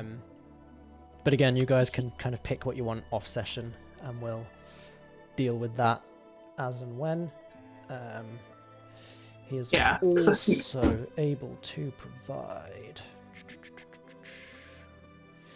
adventuring gear, some of my new stuff, some of my fun stuff. None of that's I like fun stuff. particularly useful right now. Some barbed wire if you want it, I guess. Ooh. Yeah. On DVD? Ooh. Blu-ray. It's a bit old. Good old Gives Pam you Anderson. guys 3 scrolls. All of these are portal scrolls. Ooh, Whoa. porta skulls. They We want those. must be linked to a specific permanent teleportation circle, and you must always be...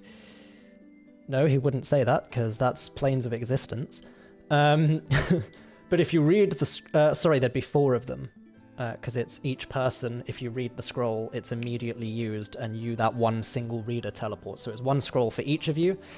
The circle will be linked to our training barracks.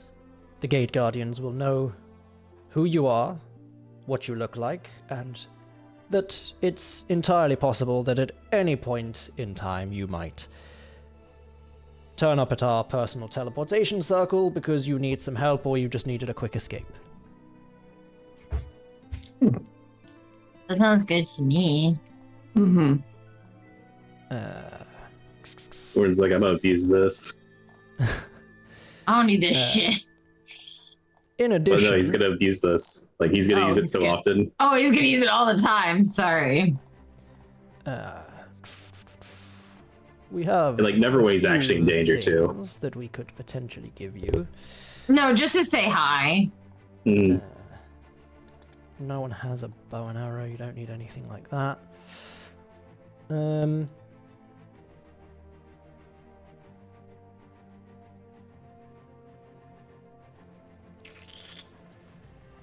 No. No. You don't use any arrows.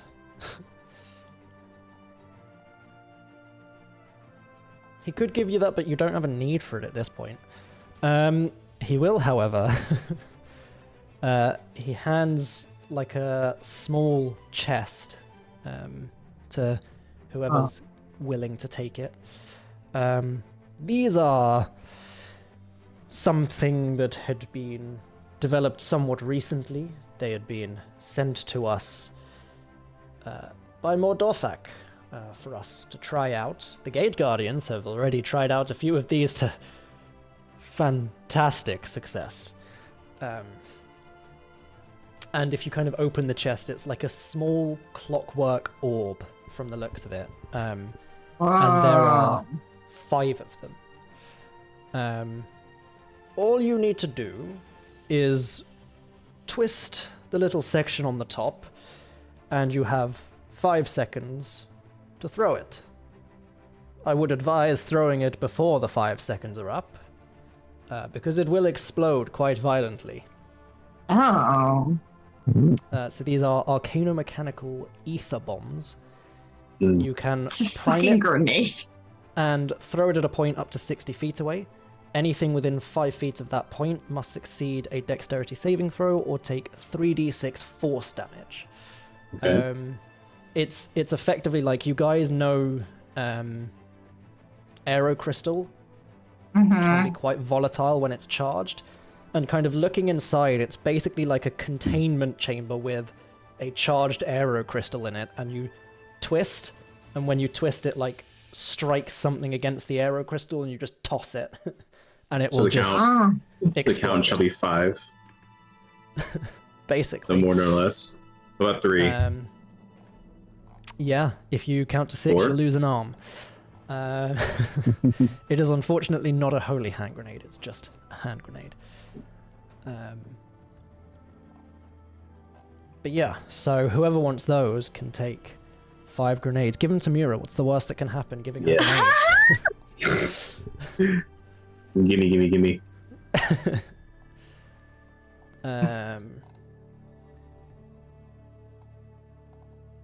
Cool. The rest will be kind of potions, spell scrolls, and other things. They're not going to give you any of Sweet. those because they don't have them.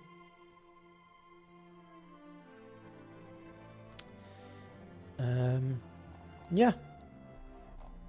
Is there anything else you want to do or say to the Gate Guardians?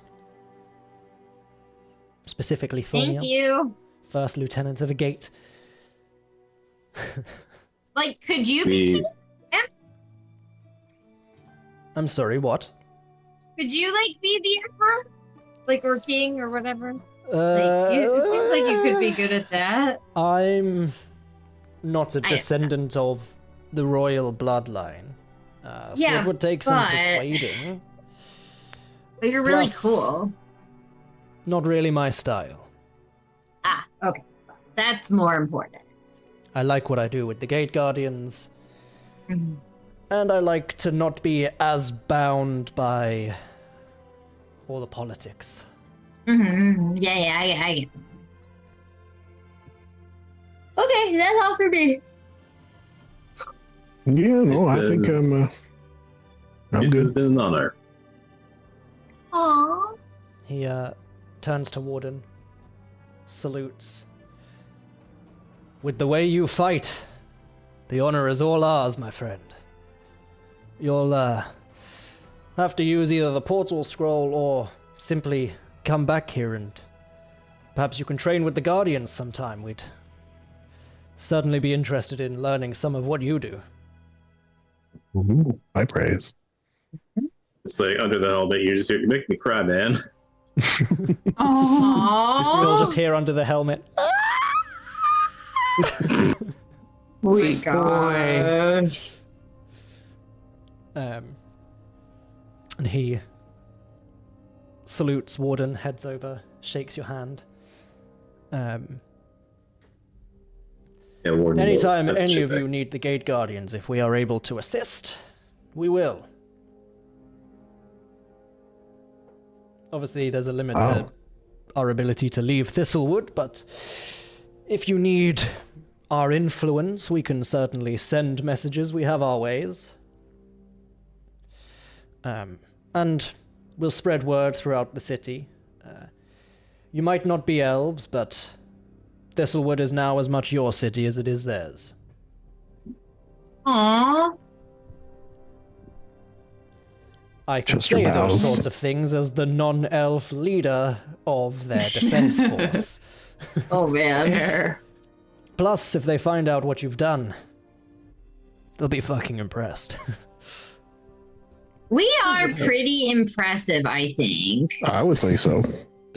I might be biased, but I am inclined to agree. Especially the giant freaky eyeball. Who did that? That was cool. yeah, that was cool. That was Linger. She's so cool. A little You all something are, I to be picked fair. up. Well, we'll get back on cleaning up this mess. Do you need a boat, airship, anything to get to the archipelago? Probably airship.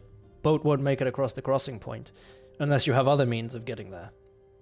Oh, we're taking the tower, right? Is that the Yes. plan? We're taking our Yeah. I We think have so. our ways. We do. We're set. Very well.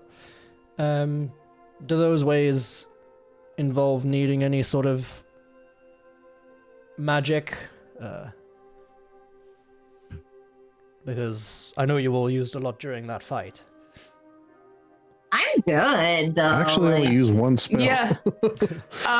Well, if you're just offering, I certainly would not be opposed to a little boost. Lingo would remember. It does Going take some further in effort the tower takes for me. more charge. Yeah, it does.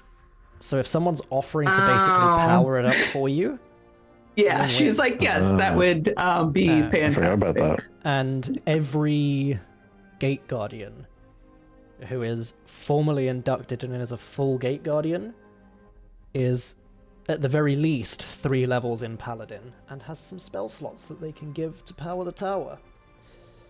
Power up my tower, baby. The Tower of Oh. Power. Yeah, let's power the tower of power. Yeah, very well. You all have this, and he gestures to the knights who had, like, betrayed everyone else and the ones who were on the Emperor side. You're all on cleanup duty today. And Yeah. just leads you all Bitch. out of the palace as the ones who turned on the Emperor are now cleaning up, regretting their choices. The ones that survived, obviously. But thankful that they turned on him when they did. Thormiel strides through the center of Thistlewood with you. You can see there are people pointing and whispering. At a certain point, when the Gate Guardians smashed through the skylight, they were like blasting across the town. It was obvious something was happening. And now they're seeing a Gate Guardian covered in blood, escorting you guys out of the city very confidently. You guys all look like you've got like battle wounds that have been healed by magic, so they're still like, you know, when you've had like a little cut on your hand or something, you can see like the thin line of the scab that's nearly gone.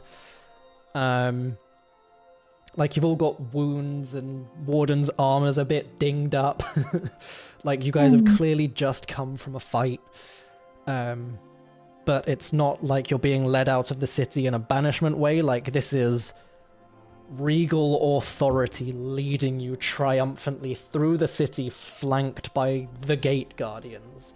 And everyone is like, holy shit, what is going on here? These guys have done something big. And you're now getting like a police escort through the city, effectively. They lead you back to your tower. And the first thing you would notice immediately is any like plants that you might have had in like window boxes or anything like that outside the tower. Full bloom, look healthier than they've ever been. There is now like vines wrapping around the tower, almost like nature has started to grow around the tower. And you would all remember, currently in the tower is all of your bullywugs, Chester's parents, and Mura's friend, the Archfey, who clearly has been busy while you guys have been away. Just thinking of Bud's grow op is now out of control. Jesus. Well, you say that. You head inside. downstairs on kind of the bottom level of the tower, you can see Ervir in his normal green tiefling form is deep in conversation with Chester's parents about something. And Chester's like, uh-oh, this is Ervir here. You can see Ethray in kind of like summer Eladrin form now. Just this very kind of like vibrant looking, very, very reminiscent now of how Mura dresses, kind of like the reds, the oranges, the yellows, a lot of kind of like gold jewelry, golden inlay, like you're looking at the sun, basically. This long kind of golden hair that seems to glow, in this kind of this much more male form now as he turns. Welcome back. I'm sure you'll love what I've done with the place. It smells fantastic in here, like freshly mown grass. Even though like all the windows and stuff are closed, there's just this nice breeze now. Like everything's perfectly ventilated in the tower. When you've been in it before, because of how the tower was running his operation, it was just like muggy and stale. All of like the pipes and stuff that you clearly weren't using for your stuff that you just hadn't had a chance to get rid of have been like repurposed, turned into like grow beds for like food and plants to give you guys better like air quality, and just everything's a vibe. Chester, as you walk in, Bud just slides up next to you and, I like this guy. You gotta see what he's done. Just slides Chester this massive package. It's just this huge block of weed. Yeah. All right, now we're talking. Business will be booming. But yeah, the tower itself now just has like life to it on the inside. Not that obviously like you guys reclaiming it hadn't done that, but this is like almost like it now has its own ecosystem inside the tower, like your own like self-contained world, basically. We love it. Very cool. And he, welcome back, you're all covered in shit, waves his hand, and like all the blood and gore just melts away. That's better. It's so pretty. Yeah, very Yes, nice. I am. Thank you. And gestures to the rest of the tower. Thank you as well. I hope you don't mind I took a few liberties.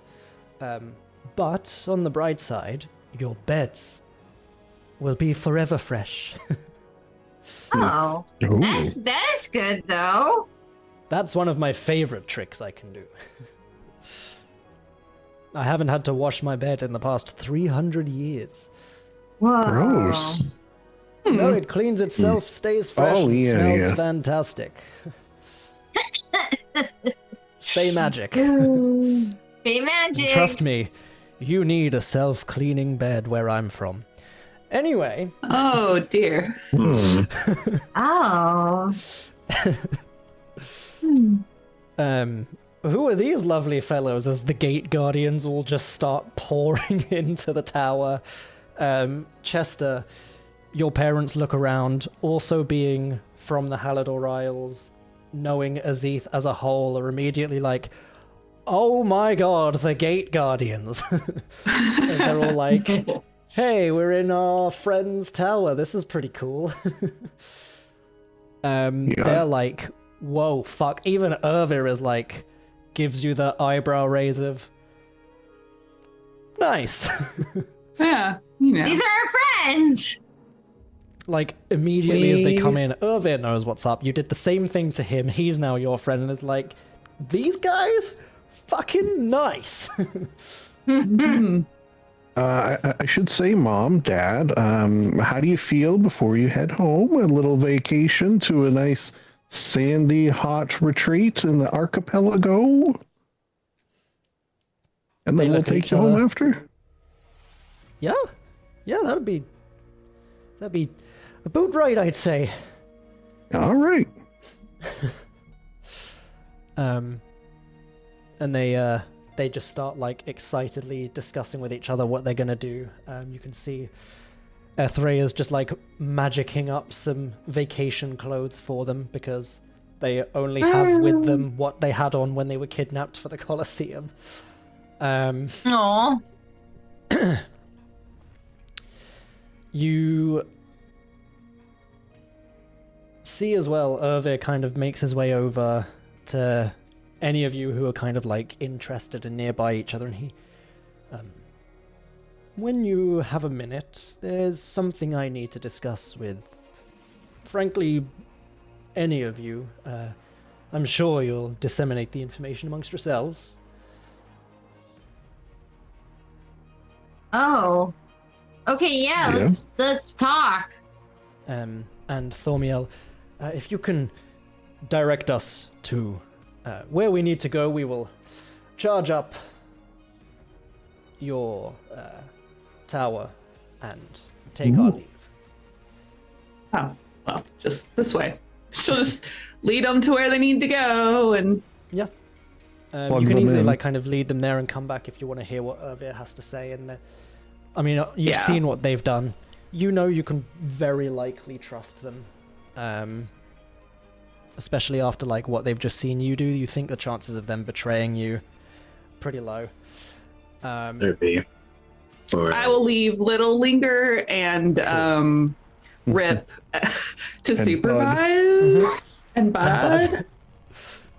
Bud's just constantly trying to offer all of them a beer, which Thormiel accepts gratefully. Irvir kind of leads you off to one of the side rooms that you guys have sectioned out. And he kind of closes the door behind you all, and you can see kind of stood in the back corner of the room is a large black dragonborn. Oh, hi. Who looks a lot like Ixida, Irvir's like second in command, basically, that he told you had been killed. Oh. And Irvir kind of turns round, kind of puts himself in between you guys and Ixida, and before we do anything too hasty, I told them to take this form. It's how they did things the first time. We've talked it out since. I just figured if you came in and they looked like this, you'd be less likely to immediately attack them. Oh. Who dis? And he, so hear me out, and steps out of the way, and you watch as the form of the Dragonborn ripples and changes in a very similar way to what you'd seen them do before, as the familiar red tiefling with the spectral arm, the spectral leg, and you can see stood in the room with you guys and Irvir is the lovers. And with that, we will end our session there. Wait, we don't like them though. Yeah, like we them. don't. Yeah, we killed I him. honestly don't remember them Yeah, being that too. alive still. During Yeah, the me fight, you either. guys had tried to persuade them to turn on the Emperor. Not the Emperor, the Sun God. And you'd found out that they were bound by some sort of curse, and then you went back to find them afterwards and they were vanished. And you were like, we should Okay. check up on that later. And then didn't. Yeah. That sounds like us. Oops. Yeah. You did tell, it's all you right. did tell Irvir that you were skeptical, so he checked it out for you. Oh, wow. Man. Fine. What a champ, that Irvir. But yes, we're going to end our session there, and I'm going to pray to any gods that may or may not exist that turning my PC off fixes Wavelink. Jesus, Lord. Audio heaven. woes. Audio woes. Cool. Thanks for coming along and watching. Thanks to the players as always for being awesome. I hope you guys enjoyed. Oops. I had a great It was a session. fun fight with the Emperor. It was. Cool. So We good. will pick this up next time where we have a chat with the lovers and then maybe finally go to the Sunset Archipelago.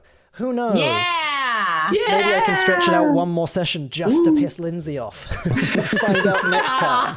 Can you Don't imagine do if I just managed to that. stretch out an entire session just to stop Lindsay going to the No. Just Sunset make us Archipelago? go shopping, but only allow us to do it in session. That'll piss me off a lot. Nothing will piss there's Lindsay off more. Lindsay hates nothing more than us spending like an important session actually just shopping for 3 hours.